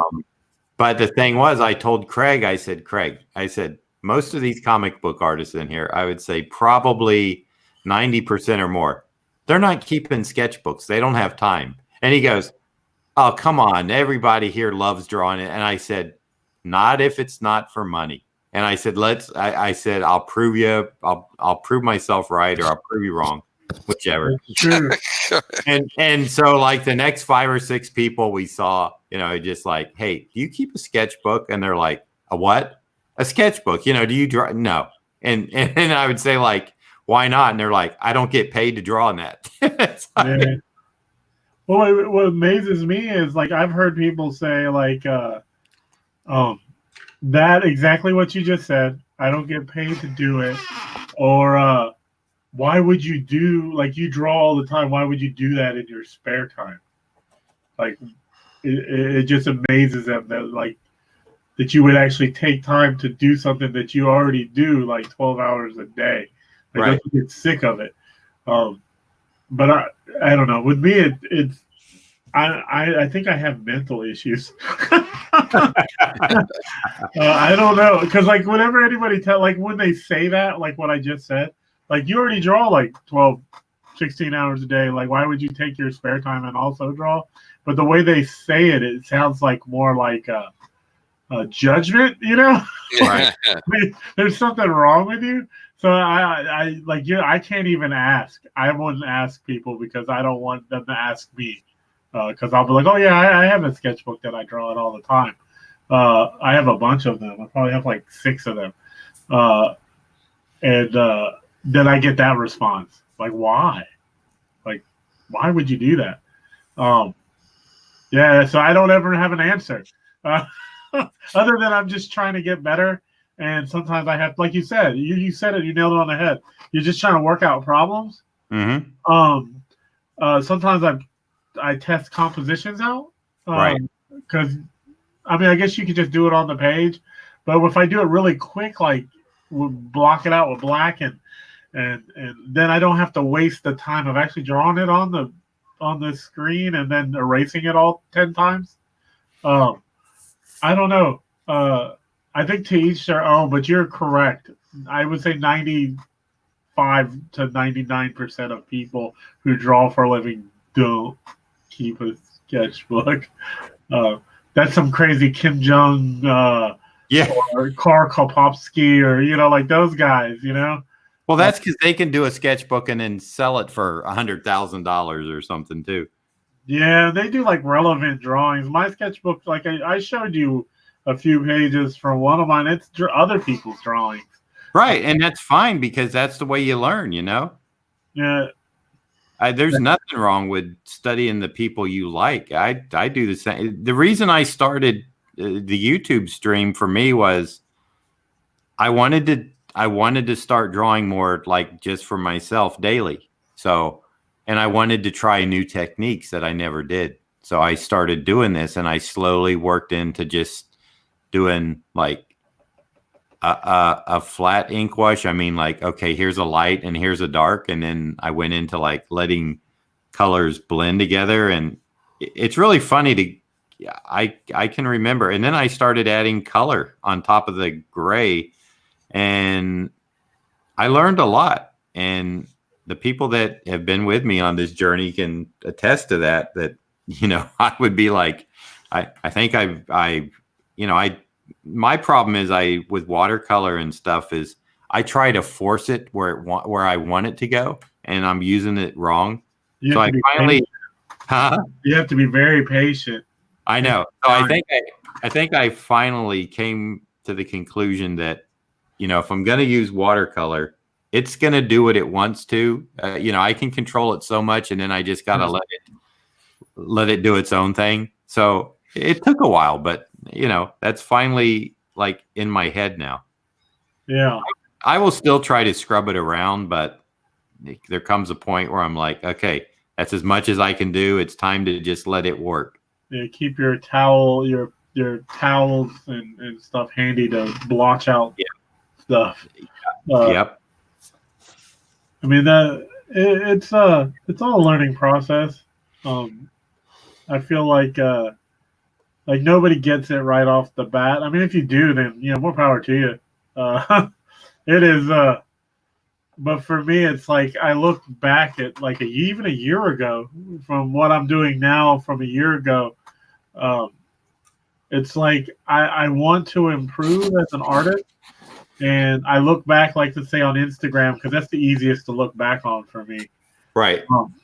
And I see the improvement to me, and I go, well, I must be doing something right, because to me it looks better. So it's like one of those things, like when you're in the Super Bowl, like the quarterback doesn't shave during the playoffs because if he shaves, then it ruins his whole thing, you know.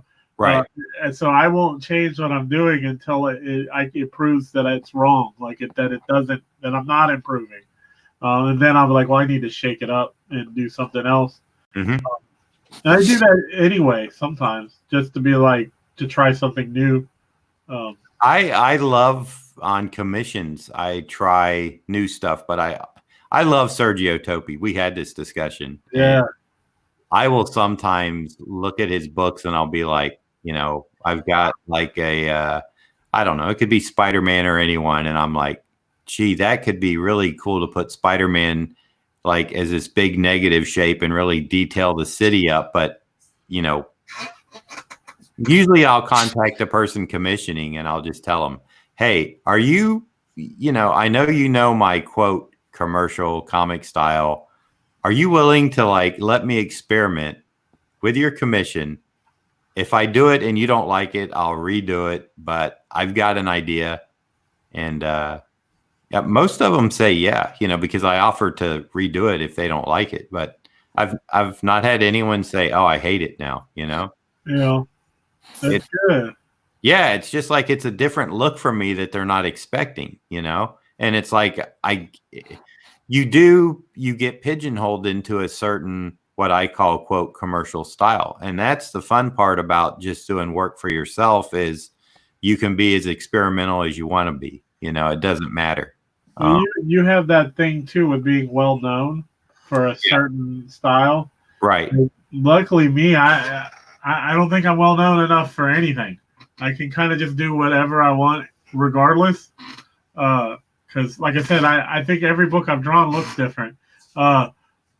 So I luckily, I haven't been pigeonholed yet. But I also don't do stuff for the big two.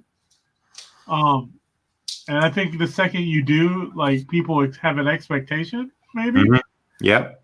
And then when you don't not meet that expectation, but they expect a certain style, man, I hope I don't know if I don't know how you handle that. I don't know how you handle it. Well,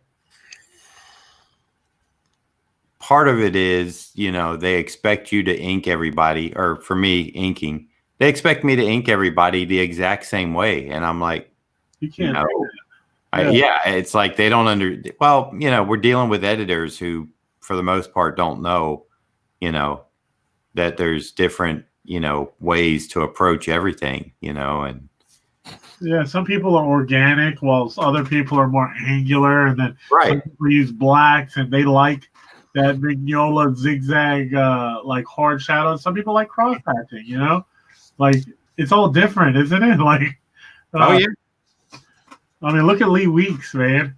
God, that guy's, jeez, he hurts my soul. That guy can just flat out draw. Yeah, he's wonderful. I watched this interview where a guy was like saying, "Oh, you're a master of light sourcing, and you use light so creatively, and this and that." He goes, "Well, actually, I really just started doing that." It's like I usually just use one really hard light source. I'm just now starting to do stuff like that, and I was like, "Well, yes and no." I've seen his older stuff, and he does, but I get it. I felt like he was just trying to like you're getting too technical, like we don't. This is a fun interview. Let's not go to there. Right.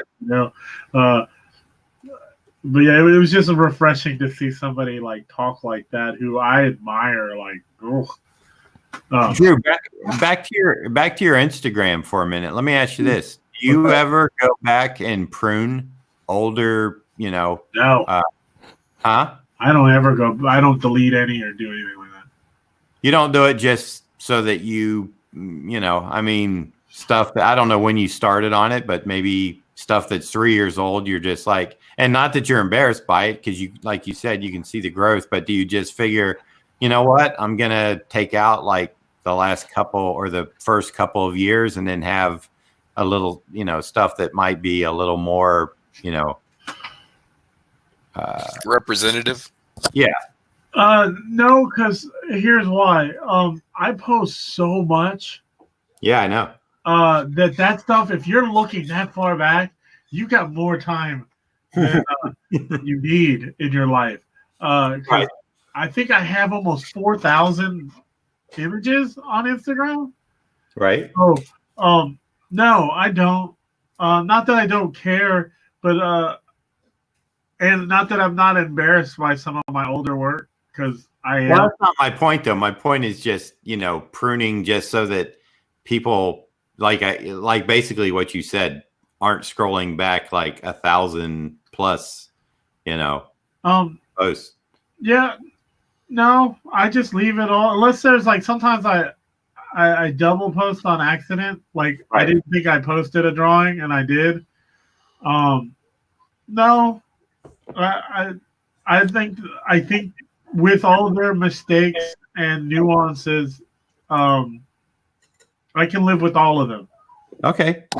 There was really no wrong answer. I was just curious if you ever did, because I did. I went through mine some time ago, and anything that wasn't art related, I just took out. Oh yeah, I don't have many of that. I read a bunch of stuff on social media marketing. Yeah. And that was like one of the bigger things. Like if you're gonna do personal stuff, have a personal account. Exactly. If you're gonna do for a business, then anything on that should be about that business and only that.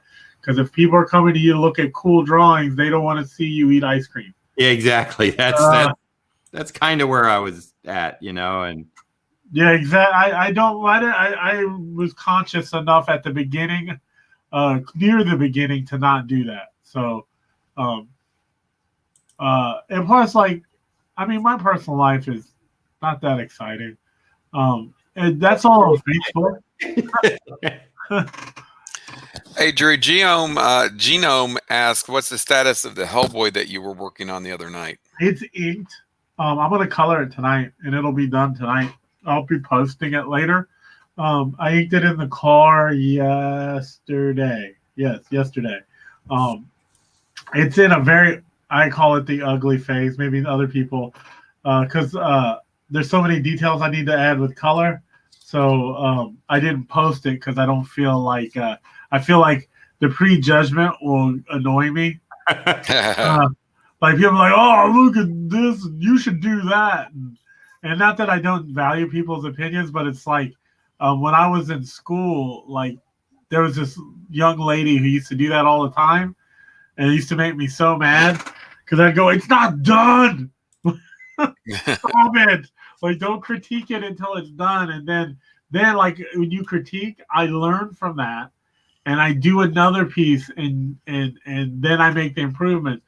But this journey on this piece is done. And like I use critique like that. Unless it's like digital or something where it's easily editable. But if I listen to critiques the whole time, I'll never finish anything. Like it'll always be a little wrong for somebody. So it's in that phase where I feel like people offer up their quote unquote helpful advice. And that's fine if you're only showing it to 5 people. But when you're showing it to like 36,000 people, the helpful advice comes in droves. And it becomes a little maddening. And I'm not from all levels of talent that, Yeah, you're right. It's the guy who does crayon drawings. Yeah. And then it's also the guy who does these sweet oil paintings that are just amazing. But then the guy who did a crayon drawing may offer up like legit advice. And I'm like, like, you're right. Like, you're so right. This is wrong. I should have, and that, like, I don't want to diminish the guy who doesn't do the sweet oil painting. But then, like, I can't shift through it all. Because everybody seems to like want to help. And sometimes I think the help is more like I want to have a little bit of control on what you're doing, and if you do it, I feel good because I helped you, or maybe you did what I said. I art directed. Yeah. I gave you advice and you took it. So now I got a little check in my fucking awesome book. Uh, not that happens. I feel bad for saying that. Hey, I know you're not done with that page, but I got a couple of suggestions. Oh, don't do that to me. You know what? I heard so many people complaining about that Batman movie thing.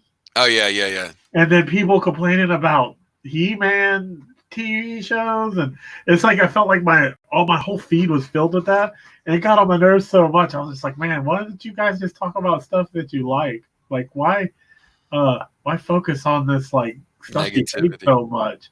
Like because really, what you're saying isn't going to change. Like they're not going to be like, hey, Fred Stevens said this head looks blocky. So pump the brakes on that, guys. We got a complaint. We only invested like $1.5 million into this, so let's do what Fred Stevens says to do, and we're gonna do that. Or he's not gonna see it the opening weekend, because he's still gonna see it, because you can't complain about something you haven't seen. Hey, Drew. Formerly Rod Line says he has some advice to give you on how to handle people who want to give you advice. Always so clever. And then you guys were talking about inkers, and he also said that Klaus Janson was good at adapting to different pencilers. Yes, Klaus is. I'm in awe of so much talent, and he is one of those guys. I think we were talking about him before, John. He asked me something, and I was like, you're like, where'd you hear that? And I was like, Klaus Janson. He wrote it in that. Yeah, that's right. The DC stuff. I think it was the little thing about the contrast. Yeah. Like in real life, contrast can be very subtle, but in comics, it's got to be like really pronounced. You gotta catch it on the first view. Like not everybody looks at comics over and over again, looking for nuance. Some of them, it's like you're just reading it, and you need to convey that message almost instantly. You know. Righto. Did you watch that Mazzucchelli thing on YouTube where he's about storytelling? No. Yeah, it's on there. It's pretty awesome, man. Who? Dave Mazzucchelli. Yeah. It's on. He went to teach somewhere or do a talk. Just like a week ago, right? Yeah. It's all on YouTube. It's like I didn't know that. Yeah, my friend who sometimes pops in the chat, and he was helping me at Heroes Con last year. Sean, he was there. He was there at that. Oh, nice. Yeah, he pretty much says a lot of the stuff that just reinforces what we already do. But if you don't if you don't understand that like storytelling is the most important thing that we as comic artists do, then you need to watch that, because I say it all the time. I was like, we serve one God, and it's storytelling. Like, you got to put your ego aside. Art comes second. Yeah, art comes second. Storytelling is always, that's our job. Like, what's the point? I mean, there's some people who are great artists who tell horrible stories, or are okay at stories. Right. Like they're not the best. It's passable, but then you go, well, man, that's just so, it feels kind of boring. I think we talked about that too, and I'm not going to name names, but we talked about some artists who are like amazing, but man, they're the greatest storytellers. Right. Yeah, no doubt. It happens. I mean, Michael Golden, when I first met him and we were talking, and he was like, and still is, galaxies away as far as what he knows, knowledge wise. He would always tell me, oh, this guy is just drawing to draw. He's not telling a story, and he's like, the artist has to serve the story foremost. Yes. And I'm looking at him, and he does all this beautiful art, and I'm like, what's he saying? I was kind of confused, and it's like he can tell a story and get beautiful art, and so he said, look, if you can do beautiful drawing and still tell the story, that's great. But if you only have to do one, it's tell the story. Yeah, I agree. And he's master illustrator to me. Oh yeah, and guy is phenomenal. That stuff he does at conventions, those drawings are, Amazing. Yeah, I just sit there and shake my head, and I'm like, I can't even do that in my own studio with complete solitude and concentration. And he just knocks this stuff out like. Yeah, I saw him draw with a Sharpie like he was using a brush, and it blew my mind. He's got one of those minds that it's on a whole different wavelength. Yeah, so talented. He was one of those guys. Like it was like when I first met him, was more like when you have that fanboy moment. I don't know if you do, but I do, and you kind of giggle to yourself or maybe out loud. Well, Zablo will be able to tell you the story of when I actually first met him. Oh yeah. Yeah, he was there with me. You want me to take over? In a minute. All right. I just want to qualify it that it was an interesting. The whole thing was to me fairly interesting because I knew he lived in the Daytona Beach area, but I also knew he was kind of a recluse. Yeah, and he's not anymore, but he did used to be a very private person. I think the convention scene has kind of loosened him up. So I'll let Craig from I don't know if he exactly remembers how I found out where he lived. It was from wait. You found out where he lived? Accidentally. Okay. Go ahead, Craig. I'm sorry. I need to get to that part, Craig? Well, I'm going to back up. No, you found out because it was your girlfriend's neighbor, right? It was the girl I was dating. It was her best friend. Yeah. And I was over at her best friend's house, and her mother came home, and her mother was an art teacher. And so she told her mother, hey, this is John. He's a comic book artist. So we were talking, and she's like, oh, do you know the guy out back that lives out back? And I was like, no. And I said, what does he do? And she says, oh, he paints covers. And I said, you mean like novel covers, something like that? She goes, no. She goes, I think they're comic book covers. Okay, so during that period of time, there were only two people that were painting covers pretty much for Joe Jusko was magazines and Bob Larkin, those guys. But I mean, as far as like actual comic books, it was Golden and Sienkiewicz. And so maybe Ken Stacy. He was in Canada. I knew Ken. Okay. So, I could rule him out easily. So and so she said it, and like I said, I knew Golden was in the Daytona area, and I said, do you know if his name's Michael? She goes, I'm not sure, but that could be right. And I said, well, let me ask you this then. Is he not too tall and has long blonde hair? She goes, yeah, that sounds like him. Does he walk with the grace of a gazelle? So Craig can take it from here now. So that's how I had the idea that Michael Golden lives right behind them in there's a above a garage apartment, in a beach house over on the beach side. And there goes the dog. So John tells me when I come over, John and I we're always hung out, of course, and he was like, hey, Michael Golden lives in town. And I was like, no, he doesn't. And he's like, yeah, he does. He does. I've just found out, and he told me how. And he goes, I'm going to go over and meet him. Do you want to go with me? Yeah, of course. Does he know we're coming? And he was like, no, I've never met him in person. And I was like, don't you think you should call or something first? No, we're going to go over there. So we go, and there's the house has a screened in porch and then a door on the inside, obviously, to get in. So we're on the outside. John knocks on the door. We had to go upstairs, remember? Yeah. So John knocks on the door, and Golden comes out, and he doesn't open the screen door or anything. And he's like, yeah. And John says, hey, I'm John Beatty. This is my buddy Craig.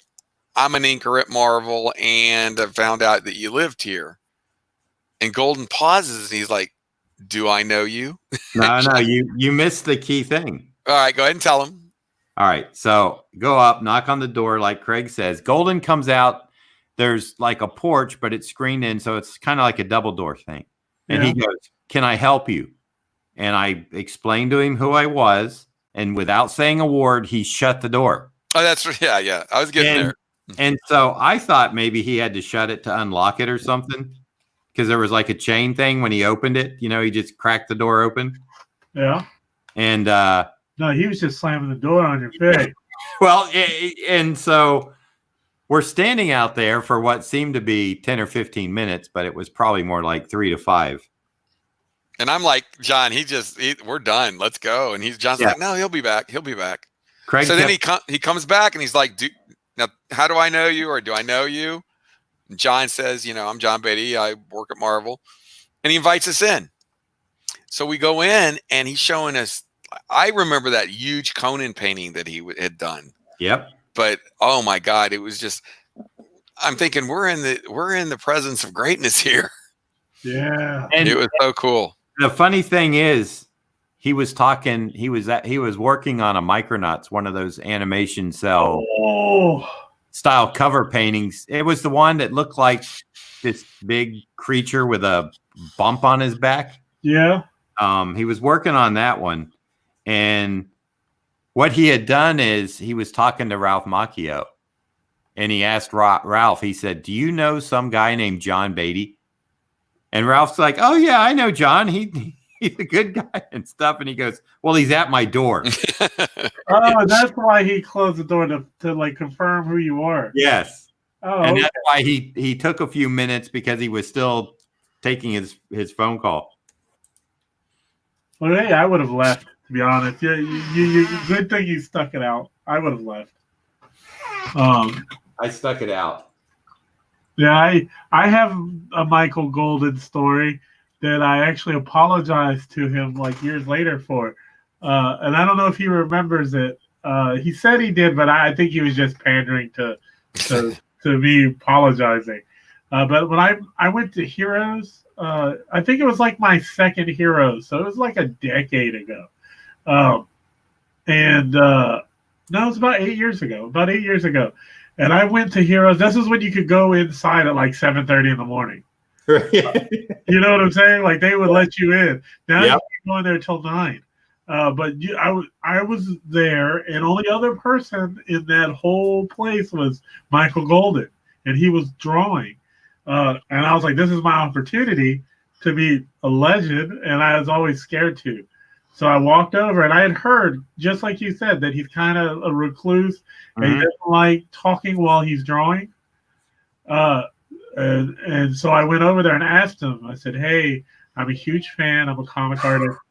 Do you mind if I watch you draw? I won't say anything. I just want to watch. And he's like, oh, yeah, sure. Go ahead. It's fine. But he never said I could talk. He just said it was fine to watch. So that's what I did. And it was when I told you he was using a Sharpie, but his strokes looked like brush strokes. And he was drawing on a comic book backing board, and he was drawing a Hulk that looked like it was trapped inside of the backing board, and he was trying to push his way out of it. And I sat, and as I was watching, I was just mesmerized by his Sharpie stroke that was coming out so clean. And I kept leaning forward to get closer to the paper. And the next thing I know, I look up, and we are nose to nose. Because I had seen so far down. And I went, oh, I'm sorry. And I ran away. Like, that's it. I just ran away. So years later, I saw him at a Wizard World. It might have been like 4 or 5 years later. And I was like, hey, I just want to introduce myself. And I did. And I was like, I want to apologize because I met you before. And we almost kissed. And I explained to him what happened. And he goes, that was you? He goes, I was wondering why you just ran away. I was like, I was embarrassed. Yeah, that's my Michael Golden story. I always call it the I almost kissed Michael Golden story. I like that. Now, Golden is he's pretty entertaining.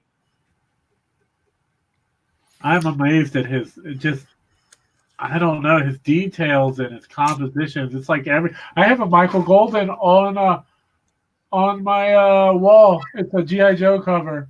Yeah. Yep. I've got FedEx boxes full of especially like photocopies of pencils, like from the NOM and all that stuff. And I used to just, even after I was done inking it, I would just look at the photocopies and go, man, I should do this again. Oh, just to see what you would do to it like now? Yeah.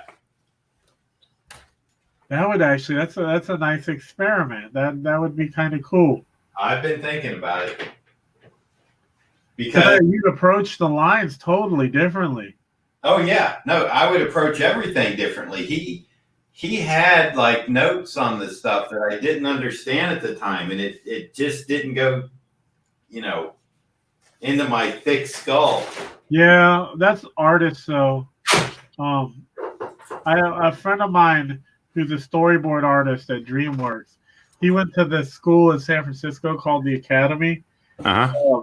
And he explained it as this, which made more sense to me. Because he used to teach me stuff all the time about like light and color and form and all these like fundamentals. It's like he paid for this few $100,000 education, and he would just hand it down, some of it down to me in conversation. Well, he was like, the thing is about artists and art, like it doesn't matter how old you are. It's you absorb information at different speeds. Everybody does. Right. So when concepts are explained to you, a lot of times you just don't get them. Like you think you do, but you don't. And then that one day, out of nowhere, it hits you, and you go, "Oh, I totally understand what that is now," and it opens a whole new world for you. But it's just he's like just reading it. It's like, and sometimes even just doing it isn't enough.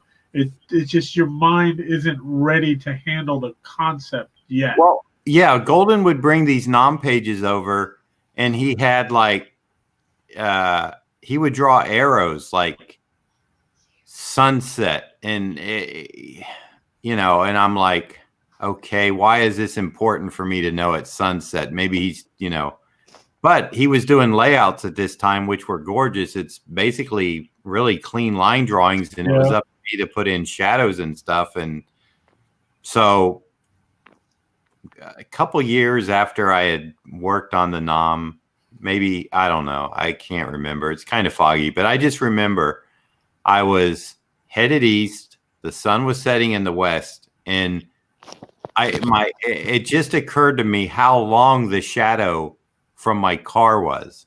Yeah, because it's sunset and sunrise. Yeah. So I was like, wow, that's really cool. And as soon as I noticed it, my mind raced back to that panel with the arrow showing like Sergeant Marks and one of the other guys sitting outside of the barracks with this arrow pointing sunset with the direction. And you're supposed to put long shadows in. Oh yeah. And I was like, I just realized now what he was trying to tell me. Oh. And I mean, he would literally tell me too. He's like, we had this discussion where he uses 3 light sources, a direct light, reflected light, and ambient light. Yeah. And I'm like, wait a minute, this is getting all photography on me. It's like, how do I the master at light? Oh, yeah, he did a Sergeant Rock pinup, and probably a lot of people didn't see it, but it's this great thing where Rock is like bringing all these Nazi soldiers down with him. It's almost like a Frazetta type thing, but it's coming off the side of the page. And the light, everything is kind of knocked out in a bluish purple gray, except for Rock. He's lit up in his colors, and I'm talking to Golden. I'm like, that's really cool. He's like, yeah, the light source is Sergeant Rock's like buckle, his belt buckle. Oh, the reflective light from it. Yeah, well, so it's basically though it would be the natural light because everything else was like in a gray blue or purple blue, green, some muted color. Rock was the only one that was getting anything that resembled like real color. And if you look a direct light onto him, right, and he would always color all his covers, and that's why he does such theatrical coloring on his covers. He'll use like 3 colors on a cover and use 100% like magenta and get away with it. Yeah, he does. I was gonna say that there's some Jackie Chan covers he did that were like that. Exactly. Where the characters were lit and everything else was like magenta or red. Yeah. Blue. And those are beautiful covers. I remember those. I think I still have a few. I still look at my comics, but I have a ton of stuff. Like I said, I've got folders and boxes and FedEx boxes and okay, I'm gonna hit this with some splatter. So I'm gonna put myself in so that people love to see some splatter go down. Hopefully this will work as good as it did. Hey JB.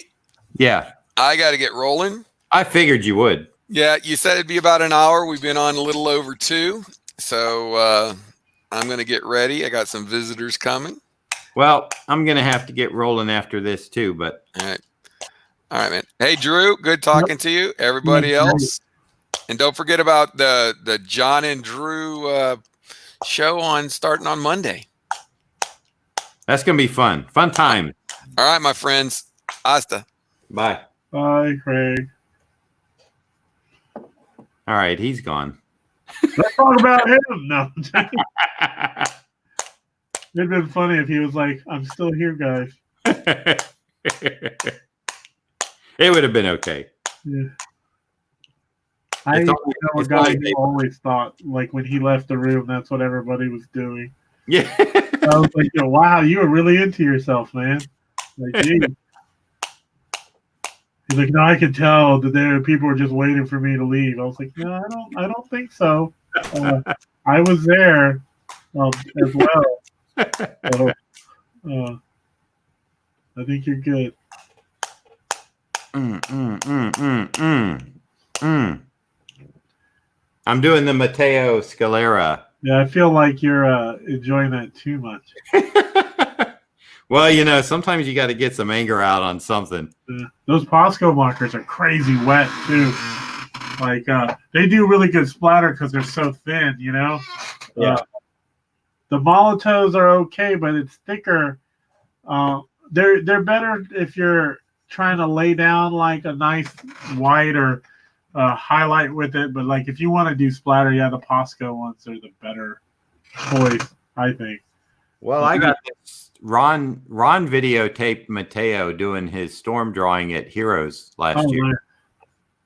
And so that's how I asked Ron about how he did the splatter. He said he did it with a paint marker. And I'm like, what? Yeah, they're super wet. Super duper wet. Sometimes too wet. Yeah, no, I had to really pump this up the other day for that Punisher thing I did. And that was the first time I actually got good splatter out of it. And this time I got nice red splatter. I might add just a touch of white as soon as the red gets a little bit more dry. Did you ever answer me on the red pencil? Like it doesn't matter. Red's fine. I have no problem with it. Yeah, they're not the waxy kind. They're the Koh-i-Noor, so they're erasable too. Yeah. Not do you 100%. keep red on, or do you erase it? I don't. I draw it all in red, so I don't. No, but I mean, when you ink your own stuff, do you usually? Yeah, I don't erase it. You just leave it there. Yeah, and some people. What? Hello? Uh-oh. I can't. I can't hear you. Is that me? No, I can hear you. Okay. Yeah, you're back. It must be mine. You like cut out when you said some people, and then it just stopped for me. Yeah, some people do like it. They see the construction and stuff. I do it because I'm lazy and I can just put it in Photoshop and take it out. Like if I need to take it out, if I used to do all my pages traditionally, and then what ended up happening is I have 2 boxes full of pages that no one will ever buy because no one likes to buy pages that just don't matter. Like those talking heads of people having conversation of characters they don't really, that aren't the main characters. It's like there's so many of those, or people drinking coffee. Right. Yeah, no one buys those. So no, doing it digitally, you can't even sell them for $5. Yeah, I have a discount box at Heroes, and the more you buy, the less it costs. Like, oh, that's cool. And some people will buy like 10, 15 pages, and I'll be like, yeah, $200. Right. And it's less than I have to take home, and I just refill it with more stuff. There you go. People buy thumbs too. They buy what? The thumbnails. Oh yeah, that's what I heard. Is people have been telling me don't throw away like your roughs for these little things I do or anything. Yeah. Keep every little scrap of paper. It's like I said, it's treasure hunters, man. Especially if you have like a discount box. Right. To get even a pencil drawing for like $10 to $20, that's a good deal, I think. It is. It's original, one of a kind, Oh yeah, no doubt. Boom boom. I think this one is done. I have to change it. I have to take the underdrawing out, or I won't know. Oh. So are you working on any books right now, John? No, Do you want to work on books? I mean, is that a choice or? It's not really a choice. It's like I said, I don't call them, they don't call me. Oh, okay. I'm not actively like after anything, but I mean, I don't know if I could actually stomach a monthly book on any type of like regular schedule. Okay. But I would like to dabble, Well, they always have those. I know a few people who ink, who end up like they're what I call them. They put out fires. They're like firemen. Like that's never been me, and it never will be me. Yeah, because you got to work on this crazy deadline and do like 3 pages in one night. I know too many people in the business that went that way, and they never had what I consider a career.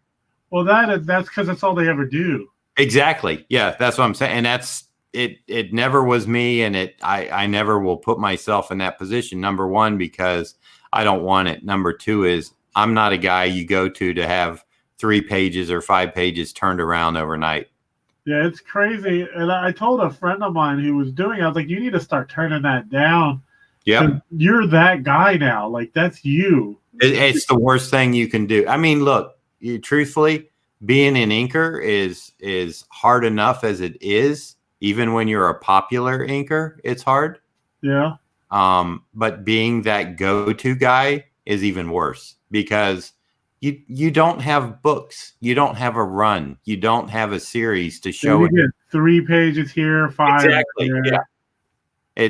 You're that guy, and it's horrible. And it's like I like I said, I know people that did that, but they don't have a body of work. They don't have a series or 2 that they worked on for 2 years or 3 years. They don't have they don't even have a mini series. Yeah, mini series was my thing for a while. Like that's all I would do. 4 or 5 issue minis, 3 issue minis. Like I don't mind that as much because by the time you're getting tired of drawing it, well, it works both ways. Sometimes you're getting tired of drawing, but then sometimes you get in a groove on it and then it's over. Right. The most I'm like right now, I'm on the 8th issue of this. I did 8 issues of Copperhead, and I was gonna do more, but they canceled it. But yeah, I agree. Like this is my first like real run, like because I'll be doing at least 12. Right. And I'm looking around like that doesn't happen much unless it's creator owned. It really doesn't. I feel like kind of like it's odd because I'll have other artists ask me, and they ask me in a really weird tone, like, "So are you still doing that Vampirilla thing?" And I'm like, "That sounds like negative to me." And I'm like, "Yeah, I'm on issue." Yeah, at the time, I think when the person asked, I was on 6, and I was like, "Yeah, it's a regular paycheck." I love the writing. And the team is wonderful. So, right. Yep. Like if I could do this book for years and years, I would. I love the colorist and the letterer and my editor is the best. So, and I heard so many bad, and I don't know if Nate's ever watching this. I've heard so many bad stories about him from a few people. Mm-hmm. But then I asked them this question: were you late? Yeah, exactly. Right. Or like, are you gonna tell me the truth? Like, were you difficult? Because like I kind of know you, and you're kind of difficult at times. Like you get very argumentative. So I don't know if like in my experience with him, he's been amazing. Like best it's like the interview I did there with David, who told me to channel my inner Coletta and get those pages done, and that's never going to happen. I told him, when you did have a nice relationship with an editor, and when y'all became friendly and stuff, it was like it was so much easier to work. Yeah. There's You're like no happy when you get their emails, at least for me. Well, sometimes that editor would be known to throw people under the bus just to save their own hide. And you don't hear about that till 3 to 6 months or maybe a year later when somebody doesn't want to work with you and you're like, what did I do? And then you hear it from a third party that, well, this is what I heard. And it's like, what? And then you have to go try to do damage control from 6 months or a year or whatever, you're like, yeah, it was really back in the day. It's like, you would hold on to those FedEx air bills, that had when you sent it and who you sent it to. And, those things were like gold. So when an editor said, you didn't get pages turned in, you're like, oh yes, I sent pages right here. Here's the date. Here's the air bill. They were received, Oh, don't regard. Thank you. I'm sorry. I haven't been looking at the live comments because Craig left. He said, you're doing a great job so far from what I've seen on Comics Group. Yeah. Let me do the full screen here and let people take a look at. Oh, here, I'll turn it. So I just drew a table, a person running. Oh, yeah. I see it. Yeah. It's Red Sonja, but yeah, she's running up a table. It just says the panel description is like there's monsters everywhere, and I didn't design the monsters, but I think they look cool. And she's running past them to get to a balcony. I just thought, well, it'd be cool if she was like running on top of the tables, but I didn't want to draw like I didn't. It's like a 6-panel page, so it's like fitting her running on tables would be tiny. So I was like, well, like just showing her like galloping like her feet would still convey the same message, and moving her that way with the table slants alternating. Right. This is just stuff that no one cares about unless you're doing it. like, this is storytelling, right? Like you're right. It is. You're serving the story.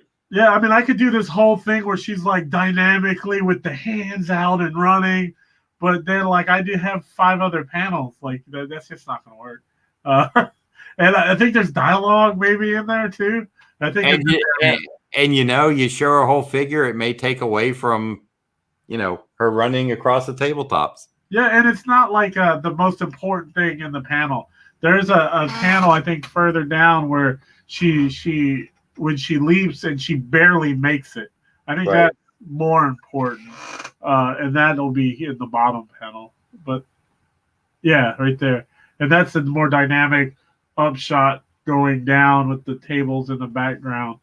And then there's this scene here where the monsters are running out, and that's big because that's the first time you see them.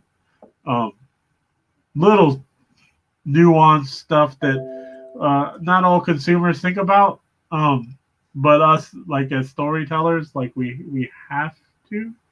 Kind of. Here, John, you'll appreciate this page. Look at this page. This is literally the description was once it opens.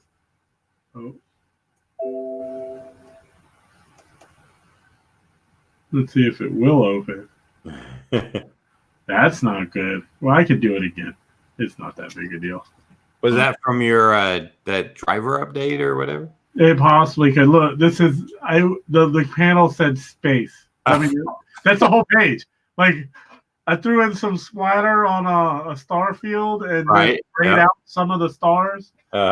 But yeah, I was like, that's sweet. I got paid for that. Hey, that's when when John Byrne did like the snowstorm story. With the 4 pages. Oh yeah, everything's white. Yeah, and then he also did it again where all the panels were black. He did an all white issue of She-Hulk as well, and he did that in Fantastic Four, the snow issue, right? Right, and Shooter said, you know what? I had to pay him for the artwork. It's like, yeah, it's his page count. Like, it's not his fault. It's easy. Well, I think he was the writer. Oh, that son of a bitch! I think he was writing and no, I think John liked to push boundaries, and it was one of those things where, everyone could argue it now till the end of the world, but why bother? It's like we didn't have that decision to make. It's like one person did, and Shooter said, he came up with a clever idea. It told the story. It did. And it's not like John could not have drawn the stuff. He just chose to do this really different, than what anyone had seen. Everybody talks about it still. Oh, yeah, exactly. Yeah, it's one of those things. And they complain about it. And it's like, I got cheated out of 4 pages. And it's like, no, there was still story in there. The dialogue balloons were still there. Yeah, he got paid to do the writing too. So that's awesome for him. I think he did write those. And I think he wrote them on purpose so he could do that. That's wonderful. He's a great person. He's clever, I'll tell you that. Yeah. I remember he did a cover for the first miniseries I ever did. Called The Colonized. I did it with Chris Reilly. And he did the variant for the first issue. And Reilly shared it with me. He's like, hey, here's the pencils and the inks for that variant, the variant John did. And he had drawn too many fingers on the aliens' hands. And he goes, what do you want me to tell him to do? Or he didn't draw enough fingers. I think he did 3 and there was 4. Like they had regular hands. And I was like, you tell that bastard to add another finger. And I was just joking. It was a joke, right? And he goes, oh, cool. I'm going to tell him that. And I was like, oh, no, don't do that. And he totally did. And you know what he did? He didn't change anything. He was like, he told that guy to shut up. And he didn't change anything. I could hear him going, I'm John Byrne. Right. Yeah. Yeah. So I was like, you didn't really? He's like, yeah, I did. He laughed.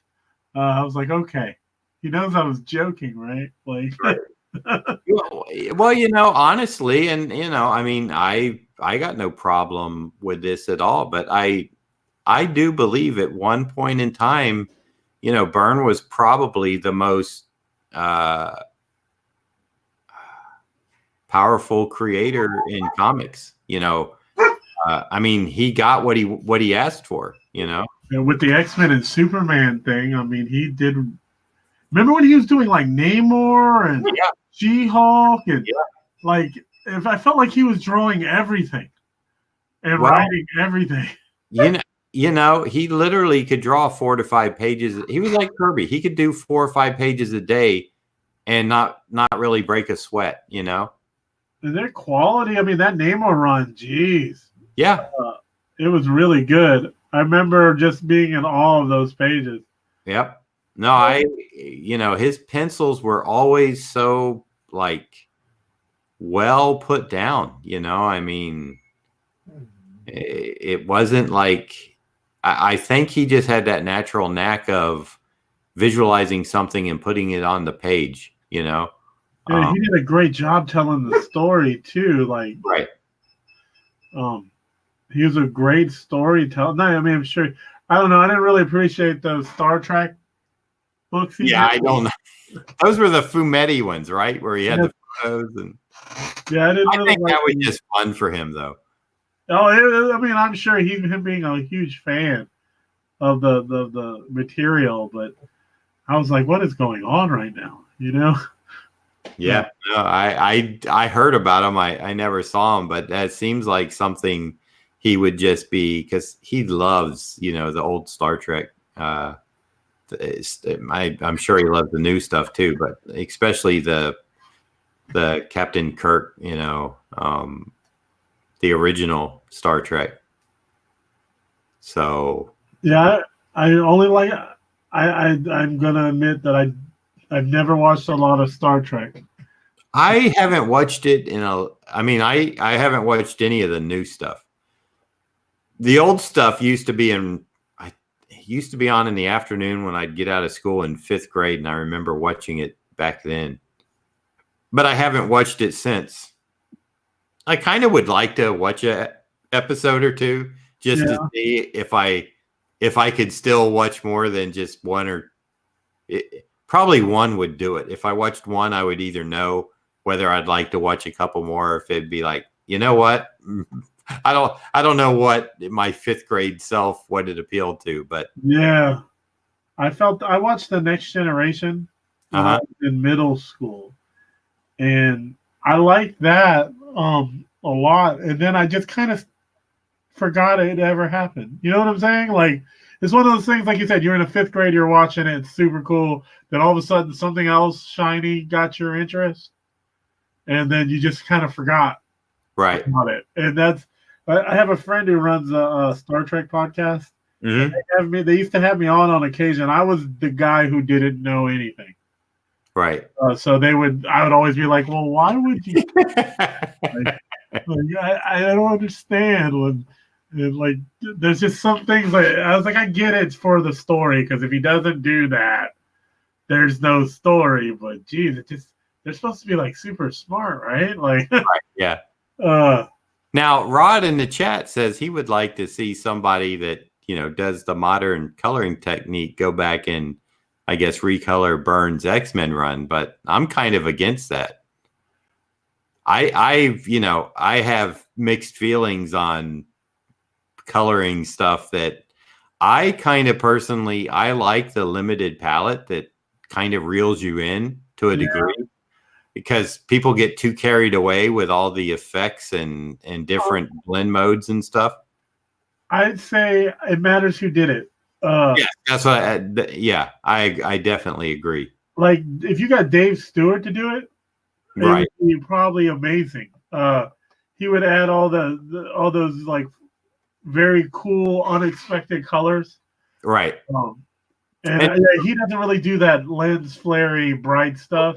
Right. Dave Stewart, and is he the guy that's currently coloring White Knight that Sean Gordon Murphy's doing? Hollingsworth. Okay, he's really good too. I really like his work. He's been doing stuff forever too. Right. Stewart and Hollingsworth did a lot of Mignola, right? Yeah, and stuff in the early '90s. I forget because I remember picking something up and went, "Oh crap, he colored that." Right. I just remember when the computer coloring first came out, and everything had to have hot spots all over it, and everything looked like it was shiny and glossy, and yeah, it wasn't a good era. No, it was like everybody was like, polished. Yeah, I feel like I have, Hollingsworth. One of my favorite comic books of all time is this Grindle Tales run, and he colored that. And I didn't even realize it, and he did that by hand. God, it's like 2 runs done by. God, I feel so bad because I haven't looked at it in like a year or two. But I own like multiple copies because every time I want to read it, instead of looking for it in my boxes, I just buy another set. Right. So it's like 2 4-issue runs. It's done by what's his name? He died. God, was he Kosovo? Like, was he from Kosovo But he's one of those war-torn places. I remember that. God, if I could find it, I know I took a picture of it recently because somebody asked me what my favorite comic was. Right. And I was like, this one right here. Like this run and the one before it are my favorites. I go back to them more than I do any other comic. And they're great stories. The storytelling is probably some of the best I've ever seen. What was that, Drew? What was the book? I'm going to see if I can pull up, because like I said, I know I took a picture of it.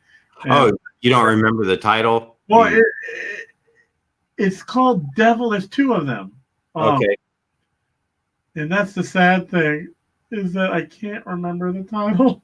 Well, I mean, I read the insides. I just don't even look at it. Here it is. Yeah, Devil's Choices is the second one. Okay. I don't know if let me see. Oh, okay. Yeah. Yeah, this is the first issue of the second series. I like that cover a lot. That's really cool. Oh, the interiors, man, are unbelievable. Like they're just like it's very European, but it's not like like super detailed. But the storytelling is. There's a scene in the first one where there's this like he's kind of like a mutated person, but they send this guy from one of the Grindle tribes to take care. They think it's a monster, but it's just a guy who's been mutated by radiation. And he's like almost like a Bigfoot. He's a naked dude, but he's like, huge. And then the guy who goes out there to do it, it's pretty much a death sentence for him because he's going to get cancer. Like it's just an irradiated place. But he goes to do it and he meets it and he starts to fight him, but then he realizes in mid-fight that the guy he's not like evil or bloodlusty. He's just defending himself. Right. And he's just simple. So like he tricks him by in the fight he has like this lightsaber and he drops it and he tricks him by putting a flashlight under his chin because the guy picks up the lightsaber, the like Sasquatch looking guy. He picks up the lightsaber and the guy picks up a flashlight and he flashes it under his chin and the guy's like, oh, and he starts laughing and then he does it again and then the guy holds the lightsaber under his chin and then he hits the button. But in that scene, like right before the Sasquatch guy hits the button on the lightsaber, of course, killing himself, you just the look on the guy's face with the flashlight, you can just see he doesn't like. It's a mercy killing, right? Like it's wonderful. Yeah, I hate to interrupt, but I'm gonna have to run home and get my son some lunch. You better.